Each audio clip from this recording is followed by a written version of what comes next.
اب آ رہی ہے قرآن پاک میں اہم ترین آیت، جس پر آج میں نے باقی ساری گفتگو انشاءاللہ تعالی کرنی ہے،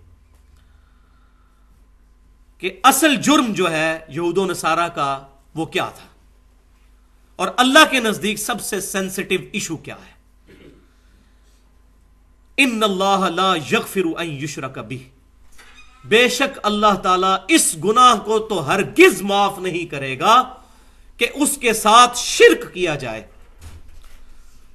وَيَغْفِرُ مَا دُونَ ذَلِكَ لِمَن يَشَاءُ، اور اس کے علاوہ جتنے گناہ ہیں جس کے لیے چاہے گا معاف فرما دے گا۔ وَمَن يُشْرِكْ بِاللَّهِ، اور جو کوئی اللہ کے ساتھ شرک کرے، فَقَدِ افْتَرَى إِثْمًا عَظِيمًا، تو اس نے یقیناً بہت ہی عظیم گناہ کا ارتکاب کر لیا۔ یہ آیت اس صورت میں 2 دفعہ ریپیٹ ہوگی، یہ سورۃ النساء میں 48 نمبر آیت، پھر 116 بھی آئے گی، لیکن اس کی کنکلوژن تھوڑی سی ڈیفرنٹ ہوگی، وہ ہے ان اللہ لا یغفر ان یشرک بہ ویغفر ما دون ذلک لمن یشاء ومن یشرک باللہ فقد ضل ضلالا بعیدا، جو کوئی اللہ کے ساتھ شرک کرے گا تو بے شک وہ گمراہ ہوا اور گمراہی میں بھی بہت دور جا کر گر پڑا۔ تو یہ وہ آیت ہے جس پر ایک جملہ میں اکثر بولا کرتا ہوں کہ شرک is the most sensitive issue in the sight of اللہ، اللہ کے حضور سب سے حساس معاملہ شرک کا ہے۔ اللہ تعالیٰ شرک کو کبھی بھی معاف نہیں فرمائے گا، اس کے علاوہ جتنے گناہ ہیں اگر چاہے گا، یہ بھی اوپن لائسنس نہیں، لیکن اگر چاہے گا تو معاف فرما دے گا۔ اب یہاں پر اس پر گفتگو کی جائے تو بہت زیادہ ٹائم چاہیے، اس میں ایک سجیسٹ ضرور کروں گا کہ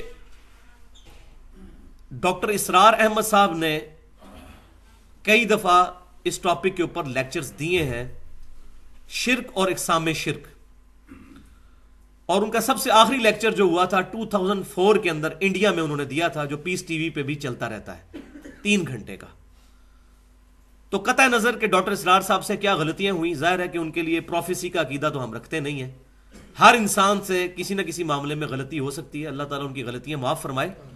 باقی جو انہوں نے شرک کے حوالے سے یقین جانے کہ جو کام کیا ہے اس لیکچر کے اندر، وہ اپنی مثال آپ ہے۔ شرک اور اقسام شرک یوٹیوب پہ بھی آپ کو مل جائے گا، وہ ڈیٹیل میں سننے کے لیے اس کو ضرور ہم سنیں۔ منتخب نصاب میں بھی انہوں نے تقریباً 4 گھنٹے کے لیکچر ریکارڈ کروائے تھے، 1 گھنٹے کے 4 لیکچر شرک اور اقسام شرک کے اوپر، تو وہ ضرور سن لیے جائیں۔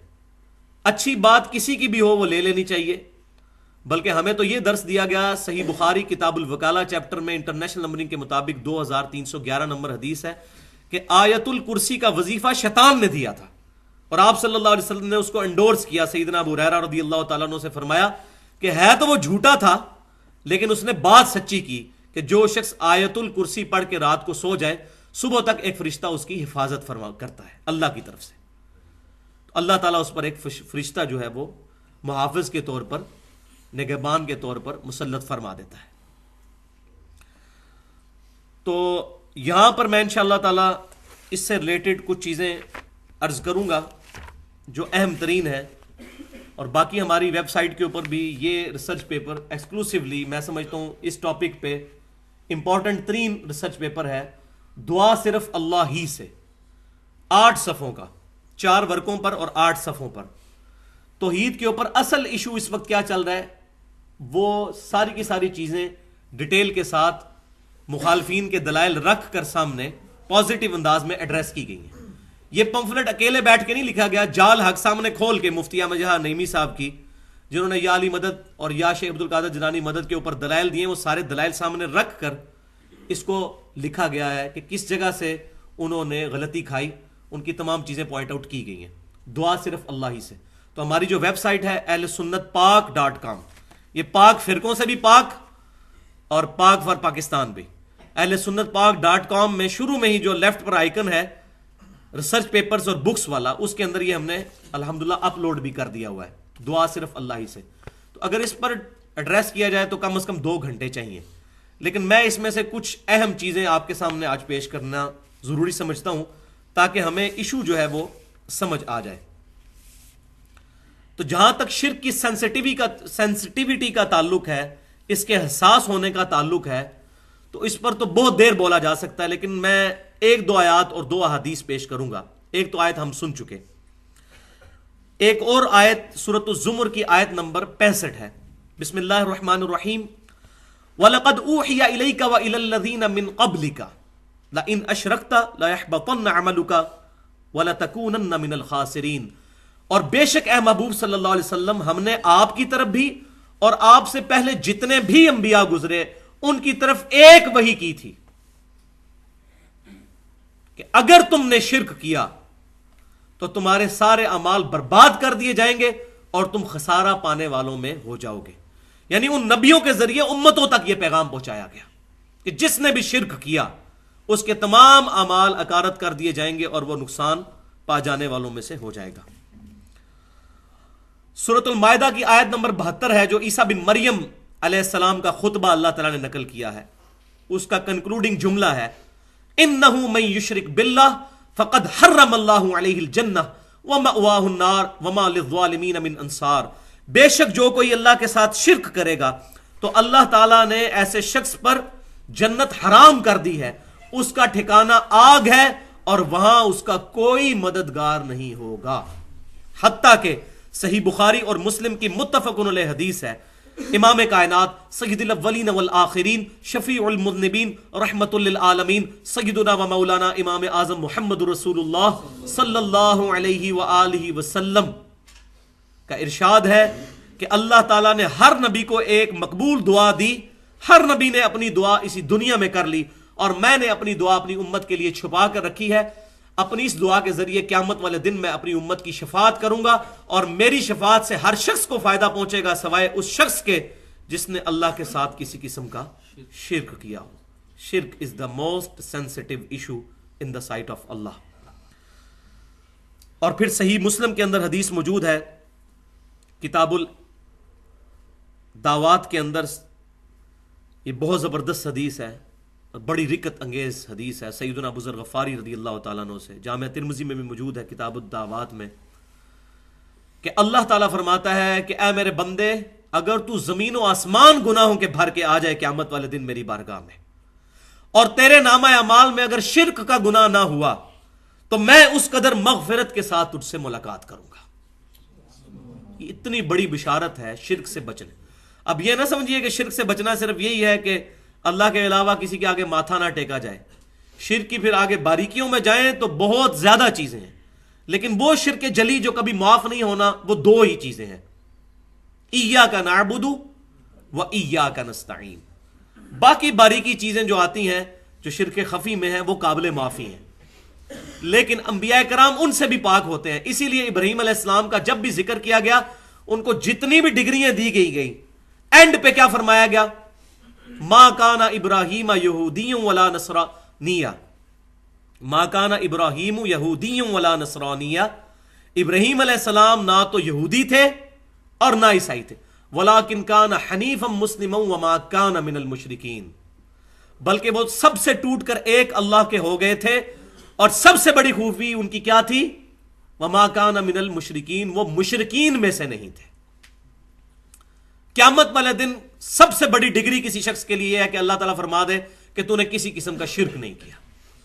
قرآن پاک میں تو خواہش نفس کی پیروی کو بھی شرک کہا گیا۔ افرائیت من اتخذ الہ ہوا، اے محبوب صلی اللہ علیہ وسلم اس شخص کو دیکھا ہے کہ جس نے اپنی خواہش نفس کو اپنا رب بنا لیا؟ جو شخص فجر کے وقت اپنی نیند کے پیچھے فجر کی نماز چھوڑ دے تو اس نے اپنی خواہش نفس کو اپنا خدا نہ بنا لیا۔ یہ بھی شرک کی ایک قسم ہے۔ یہ اس درجے کا شرک نہیں ہے کہ جو معاف نہیں ہوگا، ظاہر عقیدے میں تو وہ مسلمان ہی ہے، لیکن باریک سا شرک تو یہ بھی ہے۔ تو وما کان من المشرکین بہت بڑی ڈگری ہے۔ ابراہیم علیہ السلام کے بارے میں جب بھی یہ تعریف کی گئی تو آخری جملہ یہ کہا گیا وما کان من المشرکین بل ملت ابراہیم حنیفا وما کان من المشرکین۔ اے محبوب صلی اللہ علیہ وسلم آپ فرما دیجئے میں تو ابراہیم علیہ السلام کے دین پر ہوں جو سب سے ٹوٹ کر ایک اللہ کے ہو گئے تھے، حنیفہ تھے وہ۔ یہ امام ابو حنیفہ والا حنیفہ نہیں ہے، وہ ہے کے ساتھ ہے، یہ الف والا ہے، سب سے ٹوٹ کر ایک اللہ کا ہو جانے والا۔ وما کان من المشرکین، اور وہ مشرکین میں سے نہیں تھے۔ تو یہ سینسٹیوٹی کے اعتبار سے اب آ جائیں جو میں بات کر رہا تھا کہ دو چیزیں ہیں، ایاک نعبد و ایاک نستعین. دیکھیں یہ دونوں چیزیں اللہ تعالیٰ نے ایک آیت میں جمع فرمائی ہیں. کوئی راکٹ سائنس نہیں ہے، کسی بھی مکتبہ فکر کا ترجمہ کھول کر پڑھ لیں، اس کا سب نے یہی ترجمہ کیا ہے، اے اللہ ہم صرف تیری عبادت کرتے ہیں اور صرف تجھی سے مدد مانگتے ہیں. یہ سب نے یہی ترجمہ کیا ہوا ہے، ایاک نعبد و ایاک نستعین. اس کے دو حصے ہیں ایک ہی آیت کے. ایاک نعبد، اے اللہ صرف تیری عبادت کرتے ہیں. تو عبادت کی جتنی شکلیں ہیں وہ خالصتاً اللہ کے لیے ہوں گی. نماز، روزہ، حج، زکوٰۃ، قربانی، نذر و نیاز، یہ تمام کی تمام چیزیں اللہ کے لیے خاص ہوں گی. تو یہ عبادت. اسی طریقے سے عبادت کی جتنی شکلیں ہیں، رکوع، سجدہ کرنا، یہ تمام کی تمام چیزیں اللہ کے لیے خالص کریں گے تو آپ کی عبادت مکمل ہوگی. الحمدللہ ایز فار ایز عبادت از کنسرنڈ، تاحال امت محمدیہ صلی اللہ علیہ وسلم اس شرک سے تو محفوظ ہے. یہ بعض لوگ جو توحید کی دعوت میں غلو کرتے ہوئے یہ کہتے ہیں کہ 11ویں شریف دینا یا اس طریقے سے سبیل لگانا محرم کی یہ شرک ہے، تو یہ شرک نہیں ہے، یہ بدعت ہے. شرک اس صورت میں ہوگا جب وہ یہ کہیں کہ ہم اللہ کے علاوہ کسی اور کے نام کی دے رہے ہیں. صرف بولنے سے نہیں ہے. مثال بولنے پہ تو میں کہتا ہوں یہ بال پوائنٹ میرا ہے، لیکن ہے تو اللہ کا نا، تو میری ملکیت اللہ تعالیٰ نے بنایا. اسی طریقے سے اگر کوئی کہتا ہے کہ یہ غوث پاک کے نام کی نیاز ہے، شیخ عبد القادر جیلانی کے نام کی نیاز ہے، تو اس سے یہ پوچھا جائے گا کہ یہ نیاز آپ نے ان کے نام پر دی ہے یا اللہ کے نام پر دی ہے اور ثواب اس کو پہنچانا ہے؟ تو سارے یہی کہیں گے جی اللہ کے نام کی ثواب ان کو پہنچانا ہے. تو بھائی اس کو شرک کہنا تو ظلم ہے، بلکہ شرک اپنے اوپر لوٹ آئے گا. یہی وجہ ہے کہ ہم لوگ دعوت توحید صحیح دینے میں کامیاب نہیں ہو سکے. جو چیز اصل مسئلہ نہیں تھی اس کو مسئلہ بنایا، اور وہ پھر کہتے ہیں جناب آپ کے بزرگ بھی یہ لکھ گئے ہیں اور ان کے بزرگ بھی یہ لکھ گئے ہیں. اور وہ تو میں آج اگر پول کھولنا شروع کروں تو نہ بریلوی بچیں گے، نہ دیوبندی اور نہ اہل حدیث، کہ جن کے بزرگوں نے لکھا کہ یہ ختم دلوانا اور یہ فلاں کے سال ثواب کے لیے کرنا جائز ہے. داؤد راہ صاحب نے بھی نبی صلی اللہ علیہ وسلم کے وفات کے چیپٹر میں جو کتاب المغازی صحیح بخاری ہے اس میں لکھ دیا کہ یہ نظر و نیاز کرنا جائز ہے. بلکہ انہوں نے تو اتنا بڑا جملہ لکھا کہ اجماع ہے. پتہ نہیں کہاں اجماع ہوا ہے، کس بند کمرے کے اندر. یہ اب یہ بہت بڑے اہل حدیث عالم ہیں. بریلوی دیوبندی تو ویسے ہی قائل ہیں. بریلوی 40واں تیجا نام کر کے کرتے ہیں، اور دیوبندی جو ہے وہ ان سے بچنے کے لیے اس کو دعا کہہ دیتے ہیں. کام وہی کر رہے ہوتے ہیں، نام جو مرضی رکھ لیں، کام وہی کر رہے ہوتے ہیں. تو بھائیو یہ تمام چیزیں ثابت نہیں ہیں. ایک جملہ میں بولوں گا، نبی صلی اللہ علیہ وسلم نے اپنے مبارک ہاتھوں سے اپنی 3 بیٹیاں دفن کی ہیں، جوان، شادی شدہ. کسی ضعیف حدیث سے کوئی ثابت کر دے کہ ان کا تیجا 40واں یا ختم دلوایا ہو یا دعا دلوائی ہو یا برسی کی ہو. ضعیف حدیث سے، صحیح حدیث نہیں مانگ رہے. اتنے ہم کانفیڈنٹ ہیں. جس طرح ہم کہتے ہیں کوئی ضعیف سند سے ثابت کر دے کہ صحابہ کرام یہ بغلوں میں بت رکھ کے آتے تھے تو اس لیے رفع دین شروع ہوا تھا، ضعیف حدیث سے ہی کو بتا دے، صحیح حدیث نہیں مانگتے. تو یہ اتنے بڑے بڑے جھوٹ پبلک کے اندر عام کیے ہوئے ہیں.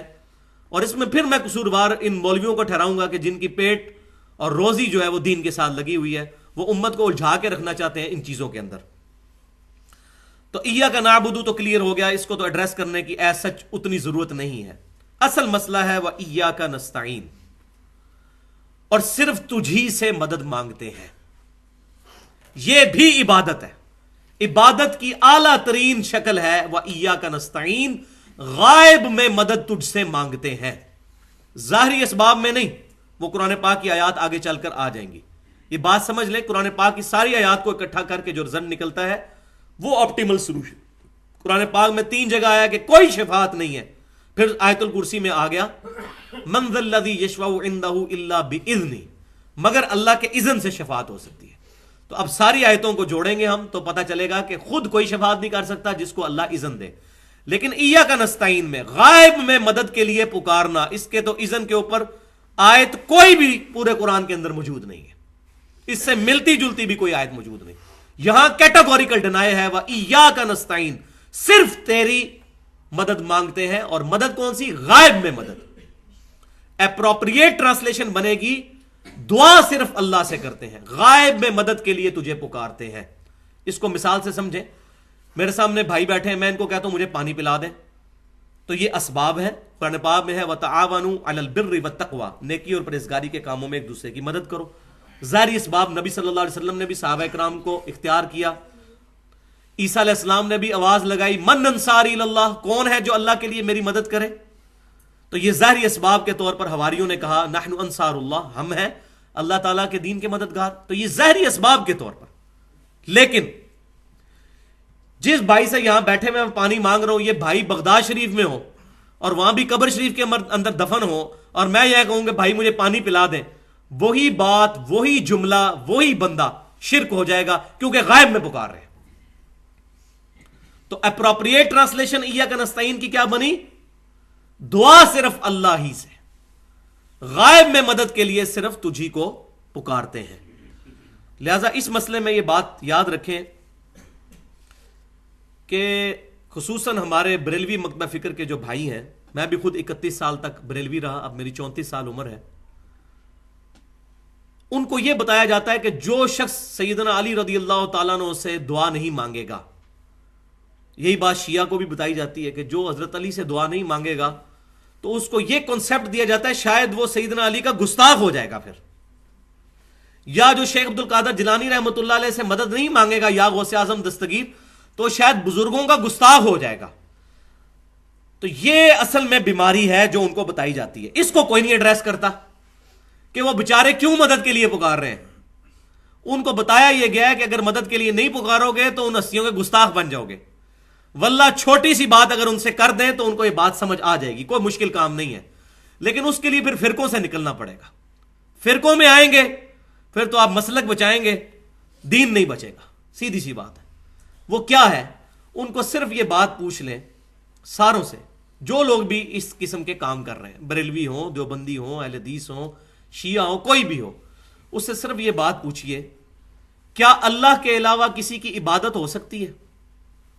مجھے بتائیں کوئی بھی مسلمان اس روئے ارض پہ کسی بھی مکتبہ فکر کا یہ بات کہنے کے لیے تیار ہے کہ اللہ کے علاوہ کسی کی عبادت ہو سکتی ہے؟ کوئی نہیں, کوئی بھی نہیں کہے گا. تو اس کو کہیں کہ بھائی دعا بھی عبادت کی ایک قسم ہے, اور آپ کو یہ بات پتا ہے کہ یہ اعلیٰ ترین قسم ہے عبادت کی. وہ آگے میں دلائل بھی قرآن پاک سے اور حدیث سے دوں گا. تو دعا ہے عبادت, عبادت اللہ کے علاوہ کسی کی ہو نہیں سکتی. تو اب یہ بتاؤ کہ سیدنا علی سے دعا کرنا جائز ہے؟ واللہ کتنے لوگوں کو بتایا, انہوں نے کہا جی نہیں واقعی یہ ناجائز ہے. مسئلہ تو ان کو بتایا جائے کہ اصل مسئلہ اٹکا کہاں پہ ہوا ہے ان کا. وہ اس کو گستاخی سمجھ رہے ہیں. اور پھر ان کو مثال کے طور پر وہ سنن ابن ماجہ کی حدیث بتائیں. نبی صلی اللہ علیہ وسلم کو ایک صحابی نے آ کے سجدہ کیا. آپ صلی اللہ علیہ وسلم نے فرمایا کتاب النکاح چیپٹر میں, اپنا سر اٹھاؤ, اگر میں سجدے کو جائز سمجھتا تو بیویوں سے کہتا کہ اپنے خاوندوں کو سجدہ کریں اس حق کے سبب جو اللہ تعالیٰ نے ان کو دیا ہے, خاوندوں کو اپنی بیویوں کے اوپر. تو آپ صلی اللہ علیہ وسلم نے سجدے سے روک دیا. آپ صلی اللہ علیہ وسلم نے معاذ اللہ استغفر اللہ اپنی گستاخی کروائی. اس صحابی نے تو حضور کی عزت کے لیے آپ صلی اللہ علیہ وسلم کو سجدہ کیا تھا. تو اگر یہ گستاخی والا فارمولہ مان دیا جائے تو حضور نے خود اپنی گستاخی کروائی, منع کر دیا. یا آپ کو تو کہنا چاہیے تھا عشق دے چلے نمبر لے گئے عقل والے تو انجے ہی عمرہ گالیاں, یہ کہہ دینا چاہیے تھا. لیکن آپ صلی اللہ علیہ وسلم نے نہیں فرمایا, کیونکہ عبادت خالصتاً اللہ کے لیے. اور الحمدللہ یہ امت توحید ہے. بریلوی ہو, دیوبندی ہو, اہل حدیث ہو, شیعہ ہو, سب کو یہ بات پتا ہے کہ عبادت اللہ کے علاوہ کسی کی نہیں ہو سکتی. سیدھی سی بات ہے. یہ بہت بڑا ایسٹ ہے ہماری امت کے پاس, یہ سب کو کلیئر ہے الحمدللہ. ہم بتا نہیں سک رہے کہ مسئلہ اصل میں کیا ہے, کہ دعا بھی عبادت ہے, اللہ کے علاوہ کسی اور کی نہیں ہو سکتی.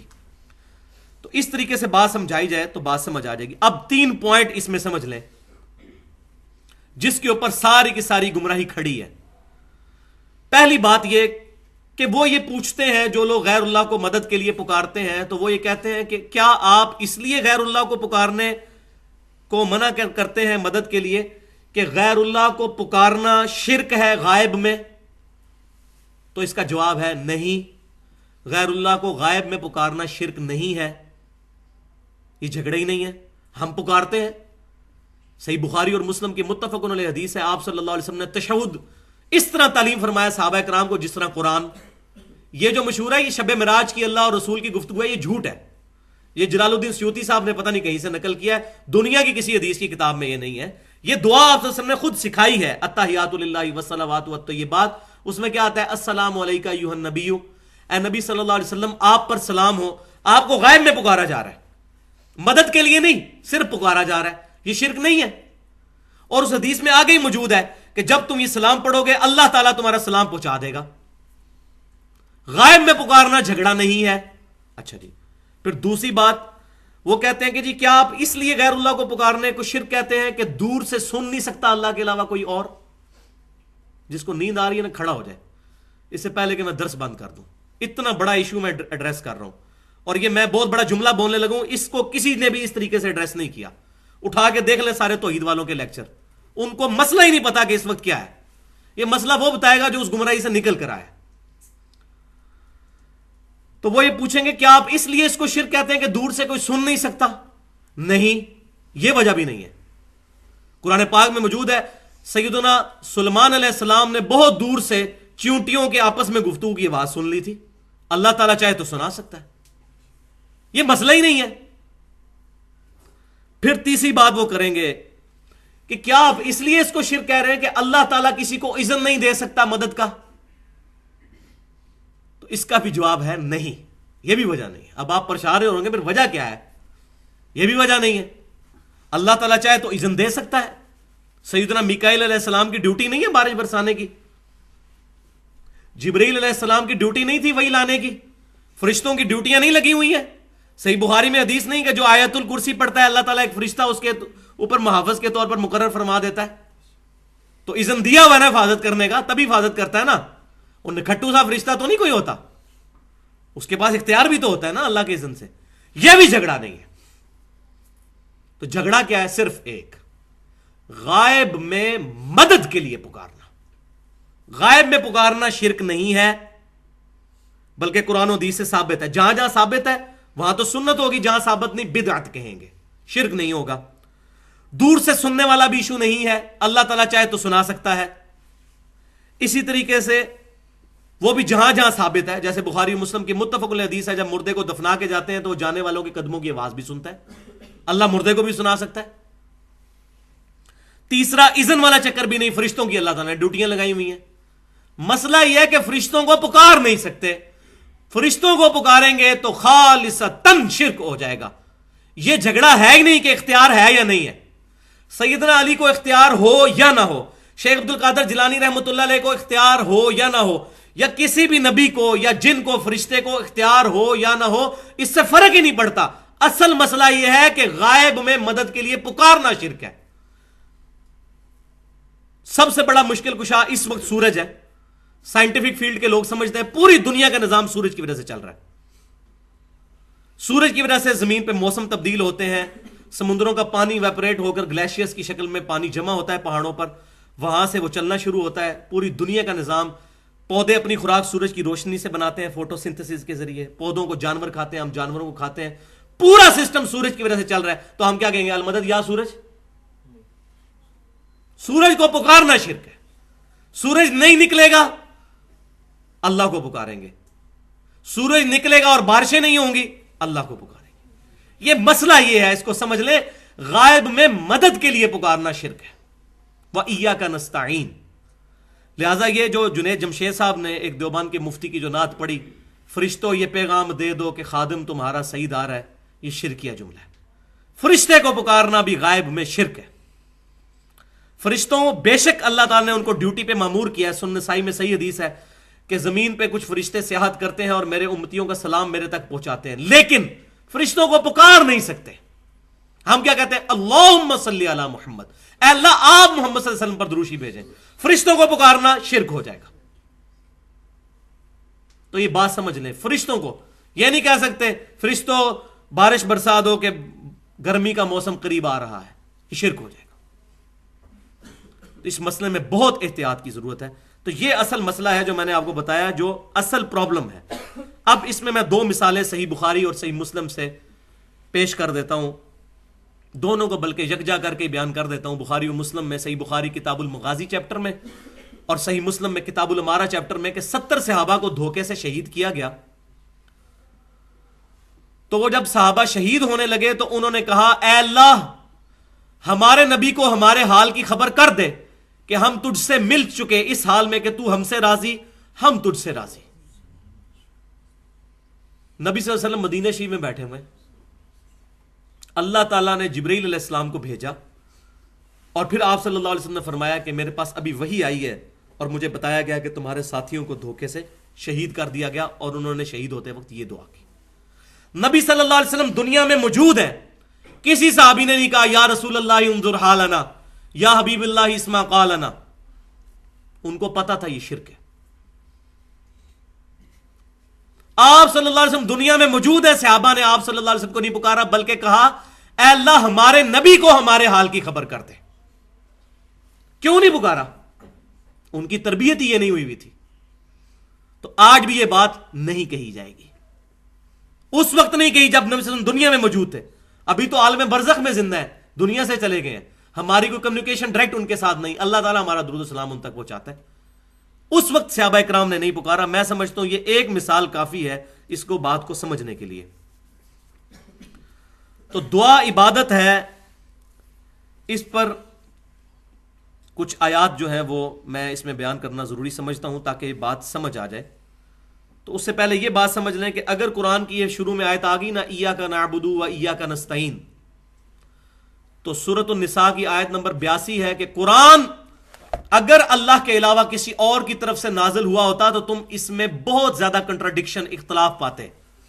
اتنی موٹی کتاب کو بندہ لکھے نا تو وہ بھول جائے گا میں پہلے صفحے پہ کیا لکھ کے آیا ہوں، آگے جا کے ہوتا ہے اس کے الٹ ہی کچھ لکھ دے۔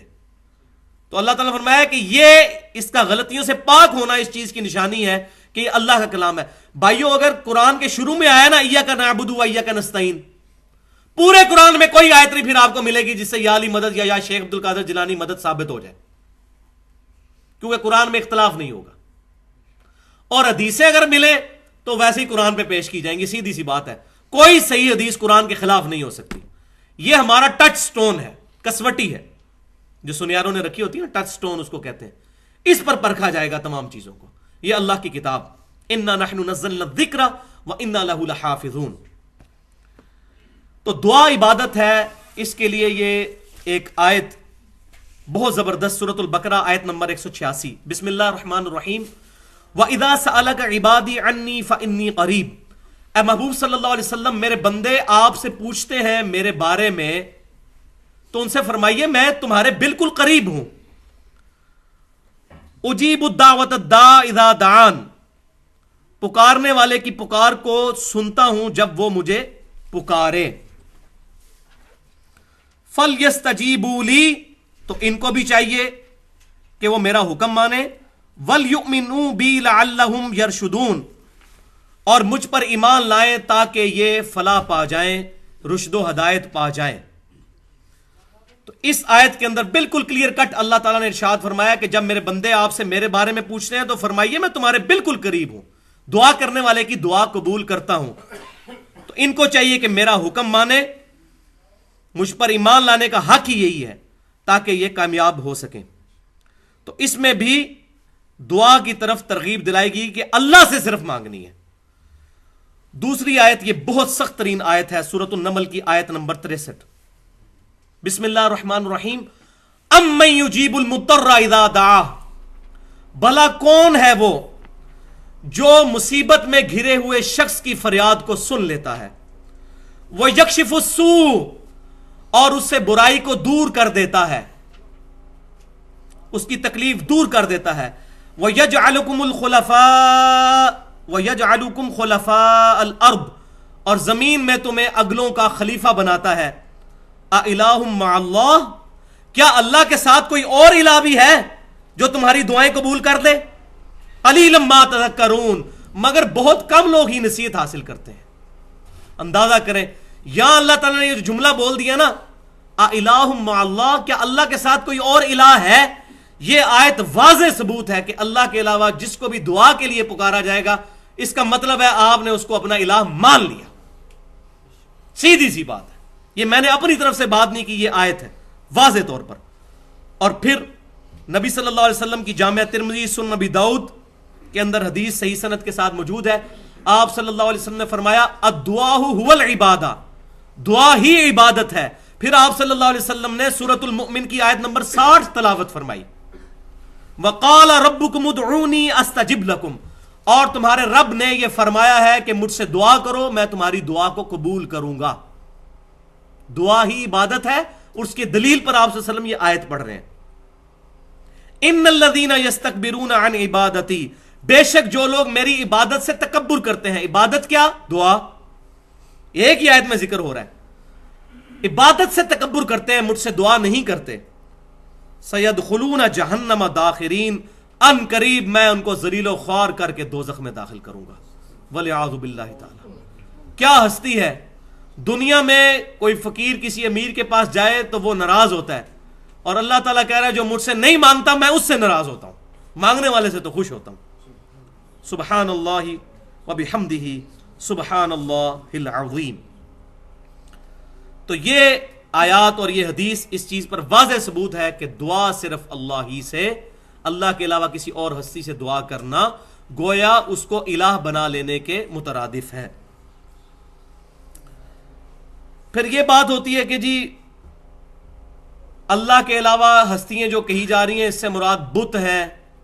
اللہ کے پیغمبر تو اللہ کے علاوہ نہیں ہے، یہ تو اللہ کے حزب اللہ میں داخل ہیں، اس میں کوئی شک نہیں ہے.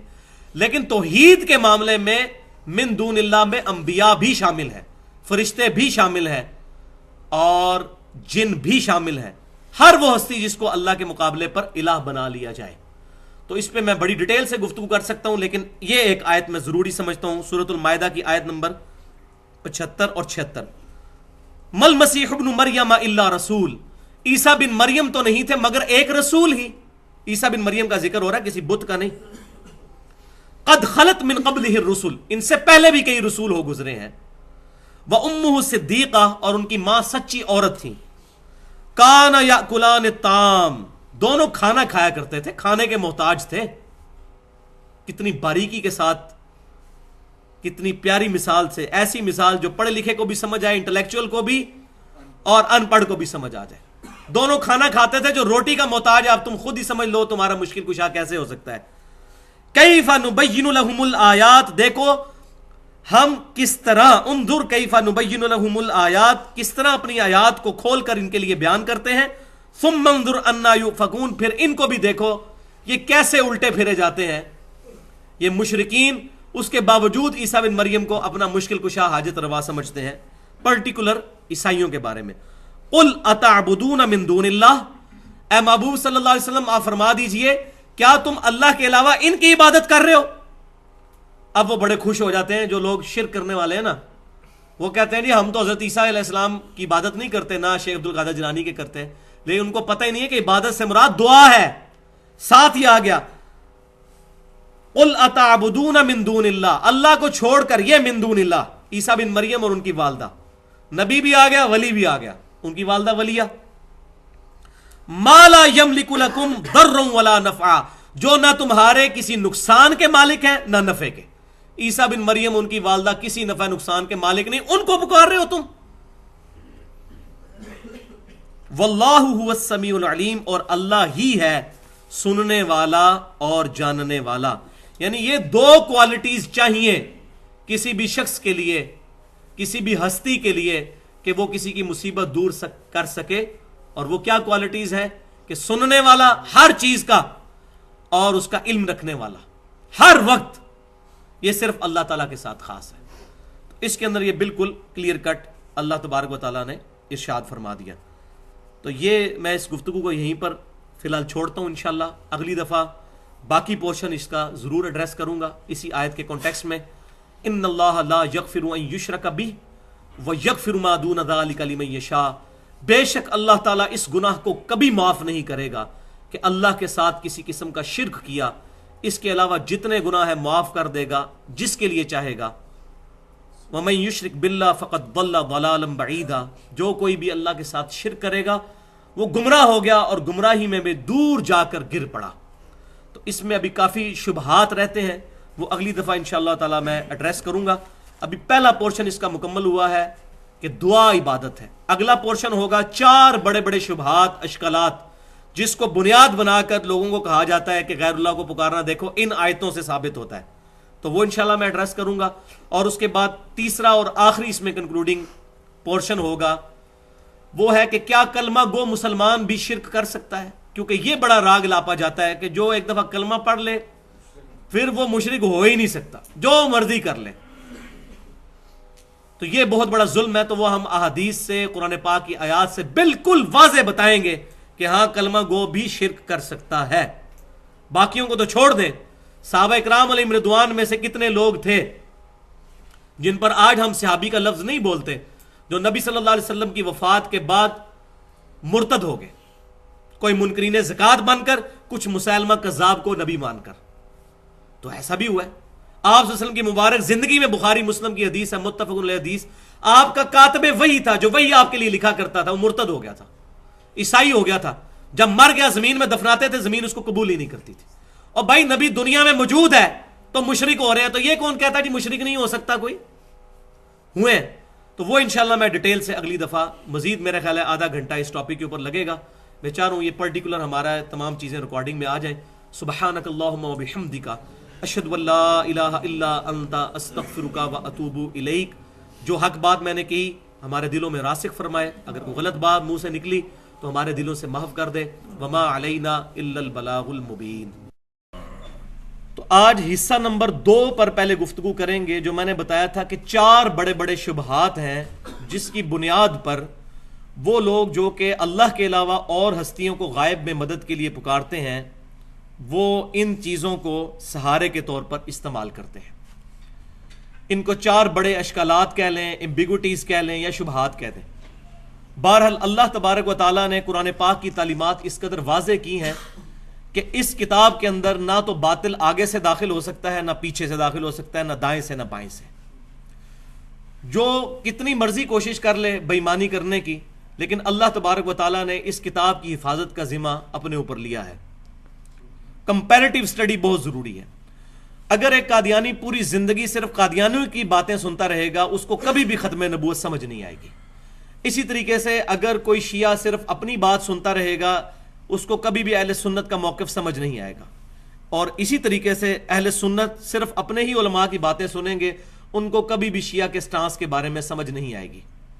تو کمپیریٹیو سٹڈی کرنے کے لیے تمام علماء سے ان کی رائے کتاب و سنت کے مطابق پوچھنی اور پھر حق تک پہنچنے کے لیے اللہ کے حضور دعا کرنا یہ ضروری ہے. تو وہ 4 بڑے شبہات، اشکالات کیا ہیں، اس کو ایڈریس کریں گے. اور پھر اس کا آخری حصہ، تیسرا اور آخری حصہ، کہ کیا کلمہ گو مسلمان بھی شرک کر سکتا ہے کہ نہیں. کیونکہ آج بہت زیادہ یہ راگ الاپا جا رہا ہے، اور بڑے بڑے علماء جو ہیں وہ بڑی بڑی توحید کانفرنسیں کر کے لوگوں کو یہ بتا رہے ہیں کہ شرک تو 1400 سال پہلے ختم ہو چکا ہے، لہٰذا اب کوئی پریشانی اور ٹینشن کی ضرورت نہیں ہے. تو انشاءاللہ اس کو بھی آج ایڈریس کیا جائے گا. تو پہلے حصہ نمبر 2 جو ہے 4 بڑے اشکالات، وہ کیا ہیں، اس کو میں انشاءاللہ ایڈریس کرتا ہوں. تو اس میں اشکال نمبر 1 یہ ہے کہ نیک اعمال جو ہیں یہ اللہ تعالیٰ کی مدد کا ذریعہ ہے. اس پر قرآن پاک سے آیات پیش کی جاتی ہیں، اور پھر کہا جاتا ہے کہ نیک اعمال بھی چونکہ غیر اللہ ہیں، لہٰذا غیر اللہ سے مدد مانگنا جائز ٹھہرا. حالانکہ قرآن پاک کا جو ادنا سا بھی اسٹوڈنٹ ہے میری طرح کا، اگر ان آیات کو پڑھ لے تو اس کو خود بخود کنسیپٹ کلیئر ہو جائے گا کہ یہ آیات کس کانٹیکسٹ کے اندر آئی ہیں. اس میں جو سب سے مشہور آیت پیش کی جاتی ہے سورۃ البقرہ کی آیت نمبر 153. بسم اللہ الرحمن الرحیم. یا ایھا الذین آمنوا استعینوا بالصبر والصلاۃ. اے ایمان والو، مدد چاہو نماز اور صبر کے ذریعے. لیکن یہ پوری آیت اگر پڑھ لی جائے تو چور دروازہ خود ہی بند ہو جائے گا.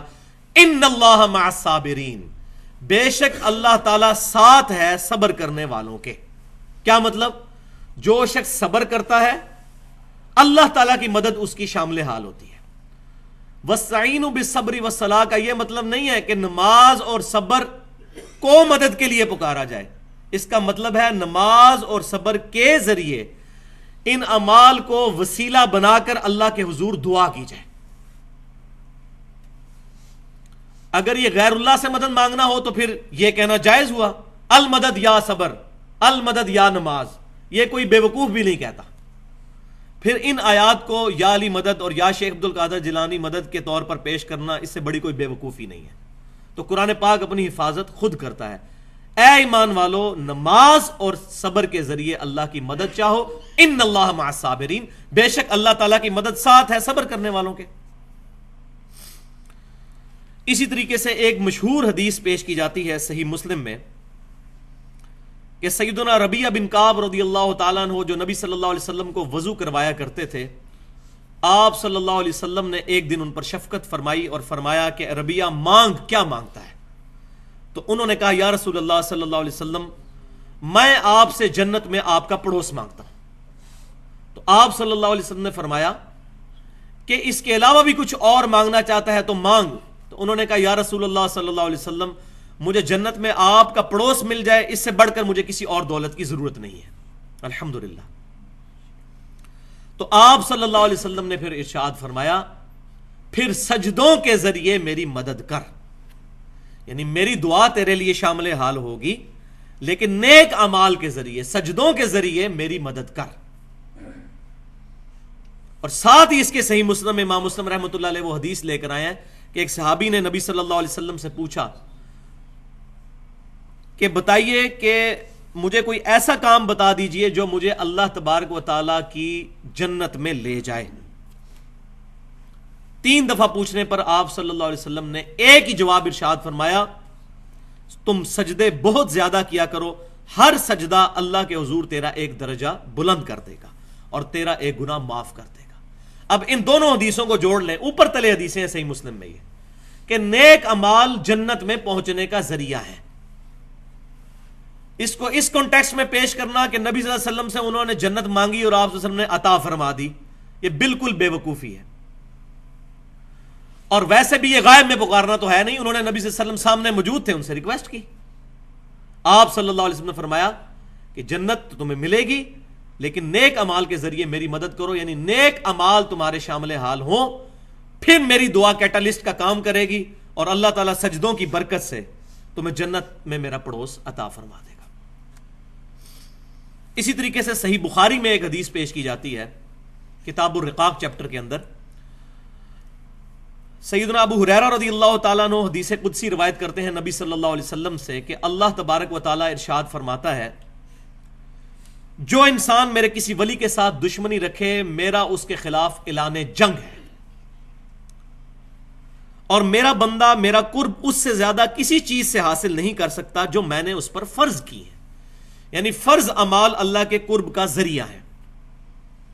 میرا بندہ نوافل کے ذریعے میرا قرب حاصل کر لیتا ہے حتیٰ کہ میں اس سے محبت کرنے لگتا ہوں، جب میں اس سے محبت کرنے لگتا ہوں تو میں اس کا کان بن جاتا ہوں جس سے وہ سنتا ہے، اور میں اس کی آنکھ بن جاتا ہوں جس سے وہ دیکھتا ہے، اور میں اس کا ہاتھ بن جاتا ہوں جس سے وہ پکڑتا ہے، اور میں اس کا پاؤں بن جاتا ہوں جس سے وہ چلتا ہے۔ سبحان اللہ، سبحان اللہ۔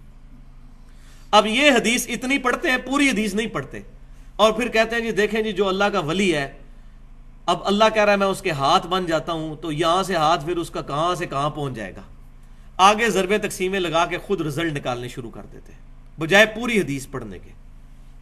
اس کا معاذ اللہ استغفر اللہ یہ مطلب لینا ہی کفر ہے کہ اللہ تعالیٰ بندے کے اندر حلول کر جاتا ہے یا بندے کے اعضاء اللہ کے اعضاء بن جاتے ہیں۔ اللہ تبارک و تعالیٰ تو ان تمام چیزوں سے پاک ہے، لیس کمثلہ شیء۔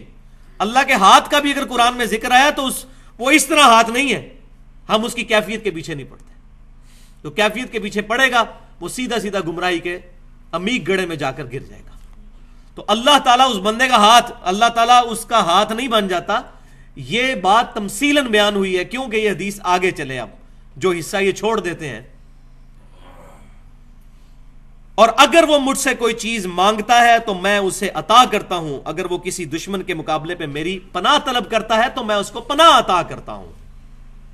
اب یہ پورشن بتا رہا ہے اگر معاذ اللہ وہ اللہ تعالیٰ کی صفات کا مظہر بن کے اس کے ہاتھ، اللہ کے ہاتھ اس سینس میں بن چکے ہیں جو یہ کہتے ہیں کہ جو چاہے مرضی کرتا پھرے، تو پھر وہ اللہ تعالیٰ سے پناہ کیوں طلب کرتا ہے اپنے دشمن کے اگینسٹ؟ پھر تو اپنے دشمن کو ایک نگاہ مار کے ساڑ کیوں نہیں دیتا؟ کہتے ہیں نا ایک نگاہ ماری شیخ عبد القادر جیلانی نے پورے شہر نو اگ لا دیتی، پھر کیوں نہیں ایسے کر دیتا وہ؟ تو اللہ تعالیٰ فرما رہا ہے وہ اپنے دشمن کے اگینسٹ بھی مجھ سے پناہ مانگتا ہے، مجھ سے دعا کرتا ہے، میں اس کی دعا قبول کرتا ہوں۔ یہ مطلب نہیں ہے کہ وہ خود خدائی صفات کا حامل بن جاتا ہے، ورنہ تو اس کو اس چیز کی ضرورت ہی نہیں ہے۔ لہذا یہ معنی جو ہے یہ حلولیہ نے لیا، اور حلولیہ جو ہے وہ تصوف کے نزدیک بھی گمراہ کن فرقہ ہے جو مسلمانوں میں نکلا۔ ایون علی بن عثمان حجویری صاحب کشف المحجوب میں تصوف کی بڑی حمایت کرتے ہیں، لیکن انہوں نے بھی یہ بات اس میں لکھ دی کہ یہ گمراہ کن فرقہ ہے حلولیہ، جن کا یہ عقیدہ ہے کہ اللہ تعالیٰ انسان کے اندر حلول کر جاتا ہے۔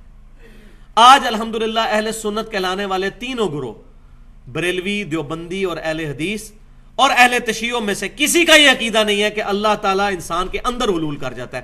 تمام مسلمان اس عقیدے کو کفر سمجھتے ہیں الحمدللہ، اس میں کوئی شک ہی نہیں ہے۔ تو لہٰذا اس حدیث کا یہ مطلب ہرگز نہیں ہے جو یہ پیش کیا جاتا ہے۔ تو اس کا اپروپریٹ مطلب یہ ہوگا کہ اس کا اوڑھنا بچھونا چلنا پھرنا میری ذات بن جاتی ہے، یعنی اس کی اگر نگاہ اٹھتی ہے تو میری رضا کے کاموں میں، اس کے ہاتھ چلتے ہیں تو میری مرضی کے کاموں میں، اس کے پاؤں چلتے ہیں تو میرے فرما برداری کے کاموں میں، یہ مطلب ہے اس کا۔ ہاتھ بن جاتا ہوں، پاؤں بن جاتا ہوں، جس طرح ہم اردو میں بھی محاورہ بولتے ہیں کہ فلاں کا تو اوڑھنا بچھونا ہی یہ چیز بن چکی ہے۔ نبی صلی اللہ علیہ وسلم کے بارے میں فرمایا گیا قل ان صلاتي ونسكي ومحياي ومماتي لله رب العالمین، اے محبوب صلی اللہ علیہ وسلم آپ فرما دیجئے بے شک میری نماز، میری قربانی، میرا جینا، میرا مرنا سب کچھ اللہ کے لیے، میرا اوڑھنا بچھونا اللہ کی ذات ہے۔ یہ ہے اس کا مطلب، ہاتھ بن جاتا ہوں، پاؤں بن جاتا ہوں، کان بن جاتا ہوں، آنکھ بن جاتا ہوں۔ تو یہ پہلا اشکال میں نے کلیئر کیا۔ دوسرا اشکال ہے فرشتوں اور ظاہری اسباب کے ذریعے جو مدد لی جاتی ہے، اس کو وہ کہتے ہیں نہیں فرشتے بھی تو غیر اللہ ہیں اور ظاہری اسباب بھی غیر اللہ ہیں، ان سے پھر مدد کیوں لی جاتی ہے؟ تو بات یاد رکھیں، پورے قرآن اور صحیح احادیث کے اندر کہیں بھی فرشتوں کو پکارنے کے بارے میں کوئی بھی بات رپورٹ نہیں ہوئی۔ یہ ضرور ہوا کہ فرشتے مدد کرتے ہیں، لیکن میں نے پچھلے درس میں بھی بتایا تھا اصل جھگڑا یہ نہیں ہے۔ مدد تو آپ یہودی سے بھی لے سکتے ہیں، بخاری شریف کی حدیث ہے نبی صلی اللہ علیہ وسلم کی جب وفات ہوئی تو آپ کی زرہ یہودی کے پاس رکھی ہوئی تھی گروی، تو آپ صلی اللہ علیہ وسلم نے تو یہودی سے بھی مدد لی، لیکن یہ ظاہری اسباب ہے۔ غائب میں پکارنا اور چیز ہے، دعا کرنا اور چیز ہے۔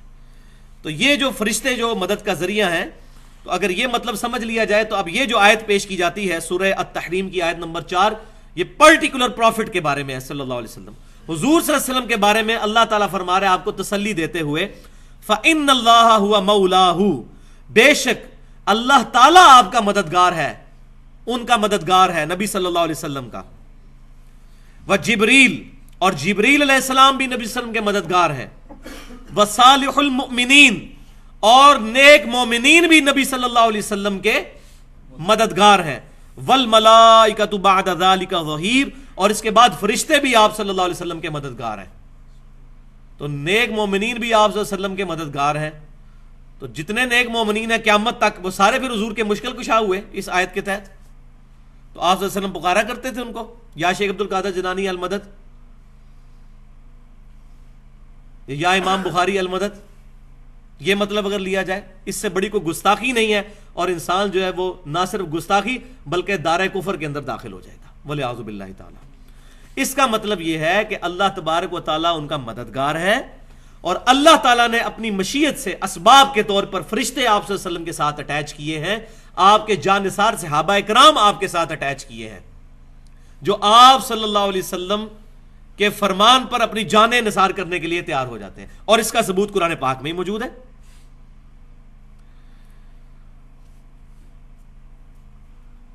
وَإِن يُرِيدُوا أَن يَخْدَعُوكَ فَإِنَّ حَسْبَكَ اللَّهُ هُوَ الَّذِي أَيَّدَكَ بِنَصْرِهِ وَبِالْمُؤْمِنِينَ۔ تو اے محبوب صلی اللہ علیہ وسلم، اگر وہ منافقین آپ کو دھوکہ دینا چاہیں تو اللہ آپ کے لیے کافی ہے، وہی ہے جس نے آپ کی مدد کی اپنی طرف سے مومنین کے ذریعے،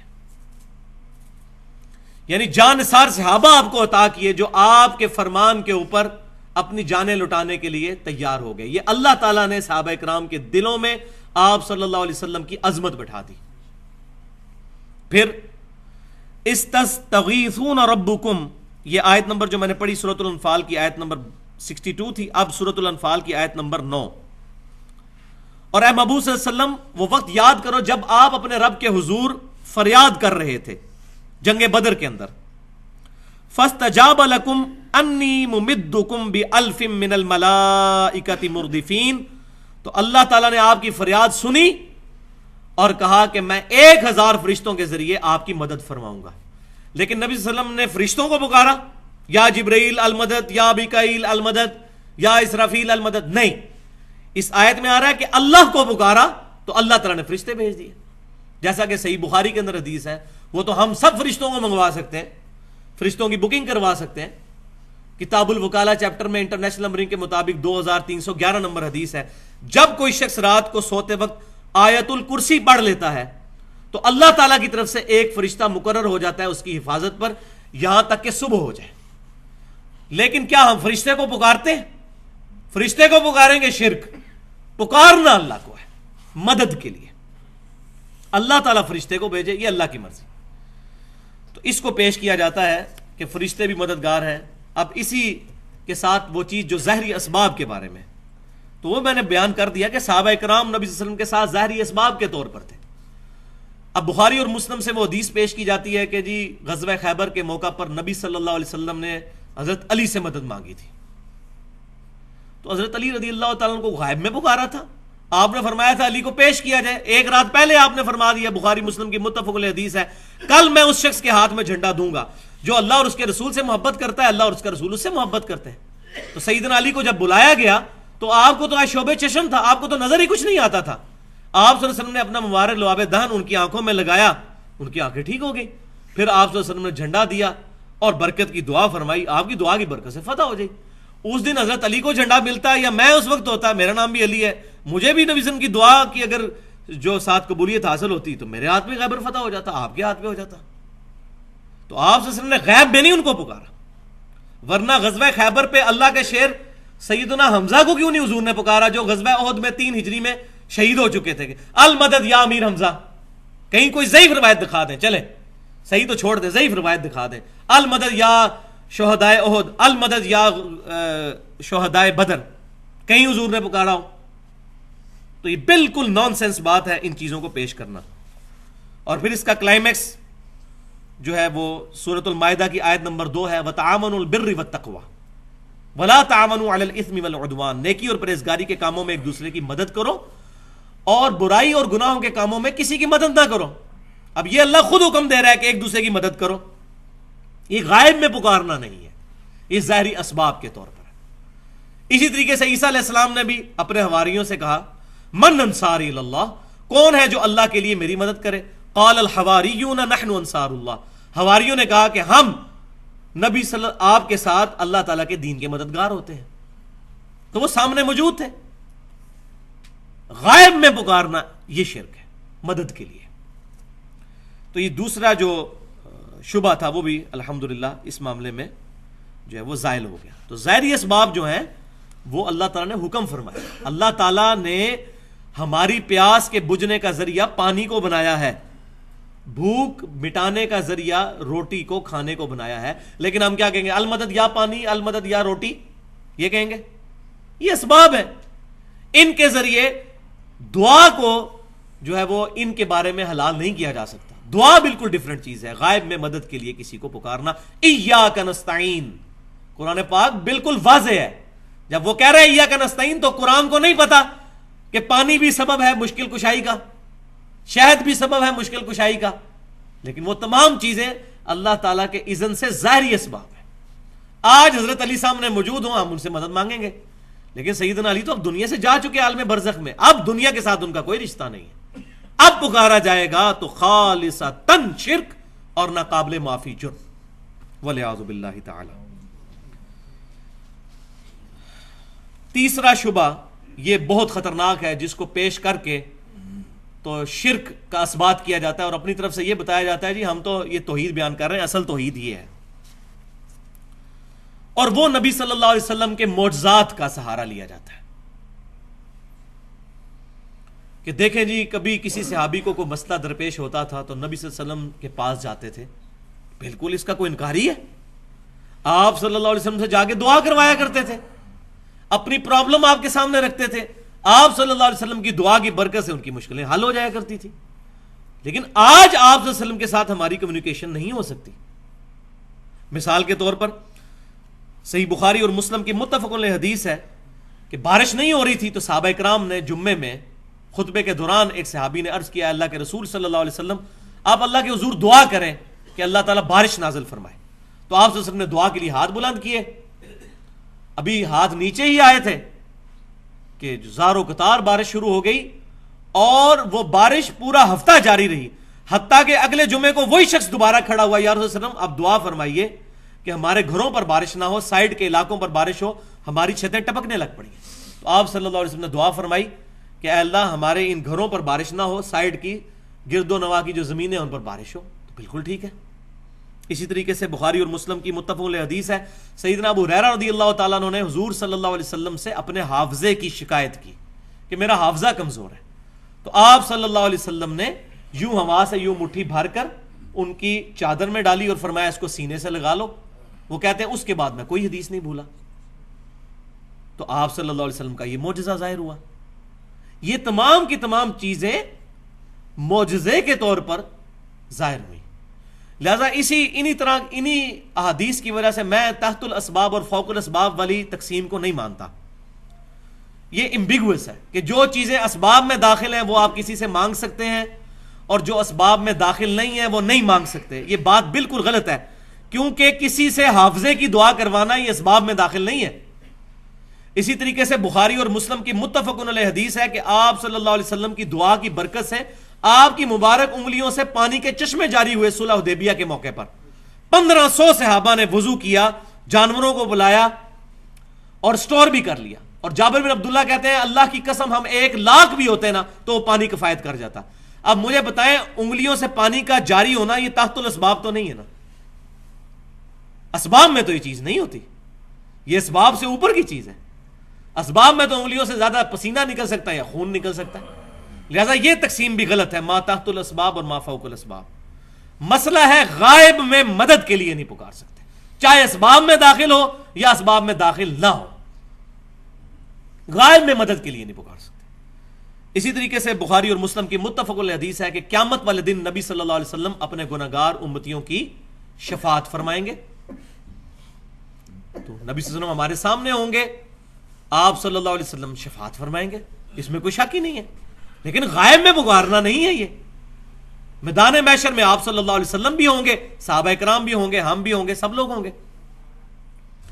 تو اس کا سہارا لے کر اور سیدنا عیسیٰ علیہ السلام کے معجزات کا سہارا لے کر کہا جاتا ہے جی غیر اللہ سے مدد مانگی جا رہی ہے. بھائیو غائب میں مدد کے لیے نہیں پکارا جا رہا.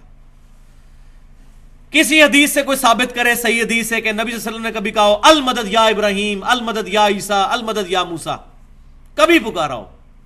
نیور, ہو ہی نہیں سکتا. تو یہ چیزیں آؤٹ آف کانٹیکسٹ پیش کی جاتی ہیں, اور اس میں پھر سہارا لیا جاتا ہے جی آپ جی حیات النبی کے عقیدے کو نہیں مانتے. ہم حیات النبی کے عقیدے کو مانتے ہیں, برزخی عقیدے کو. حیات النبی کا یہ مطلب نہیں ہے کہ نبی صلی اللہ علیہ وسلم کی قبر مبارک پہ جا کے آپ سے مانگنا شروع کر دیے جائے. اس سے بڑا تو گستاخی کوئی نہیں ہے. یہ جو میں نے حدیث بتائی صلح حدیبیہ کے موقع پر, اس کے علاوہ بھی کئی مواقع پر آپ صلی اللہ علیہ وسلم کی دعا کی برکت سے آپ صلی اللہ علیہ وسلم نے اپنی مبارک انگلیاں جب پیالے میں رکھی تو پانی کے چشمے جاری ہوئے. انہی راویوں میں سے ایک راوی سیدنا عمر بھی ہیں رضی اللہ تعالیٰ عنہ, امیر المؤمنین, خلیفہ ثانی. انہوں نے نبی صلی اللہ علیہ وسلم سے ایک سفر کے دوران, بخاری اور مسلم کی متفق علیہ حدیث ہے, ریکویسٹ کی یا رسول اللہ صلی اللہ علیہ وسلم پانی نہیں ہے تو آپ یہ تھوڑا سا پانی کٹورے میں ہے, آپ اس پہ دعا کی, فرمائیں برکت کی, اپنے مبارک ہاتھ اس میں رکھیں. ہاتھ رکھے تو پانی کے چشمے جاری ہو گئے. اب سیدنا عمر سے زیادہ کون جانتا ہے کہ آپ صلی اللہ علیہ وسلم کی مبارک انگلیوں سے معجزے کے طور پر پانی کے چشمے جاری ہوئے. خود دیکھے. اب یہی حضرت عمر نبی صلی اللہ علیہ وسلم کی وفات کے بعد کیا عقیدہ رکھ رہے ہیں. صحیح بخاری کتاب الاستسقاء 1010 نمبر حدیث انٹرنیشنل نمبرنگ کے مطابق, سیدنا عمر رضی اللہ تعالیٰ عنہ قحط سالی کے زمانے میں انس بن مالک کہتے ہیں کہ دعا کرتے ہیں, اے اللہ جب تک تیرے نبی ہم میں موجود تھے صلی اللہ علیہ وسلم, ہم ان کو تیری بارگاہ میں وسیلے کے طور پر پیش کرتے تھے دعا کے لیے. آپ صلی اللہ علیہ وسلم کی دعا کی برکت سے بارش نازل ہوتی تھی. اب آپ صلی اللہ علیہ وسلم کے بعد ہم آپ صلی اللہ علیہ وسلم کے چچا کو لے کر آئے ہیں, اور پھر سیدنا عباس بن عبد المطلب حضور صلی اللہ علیہ وسلم کے چچا دعا کرتے تو بارش برس پڑتی. معاذ اللہ استغفر اللہ, نبی صلی اللہ علیہ وسلم وفات کے بعد آپ کا مرتبہ کوئی کم ہو گیا تھا؟ نہیں.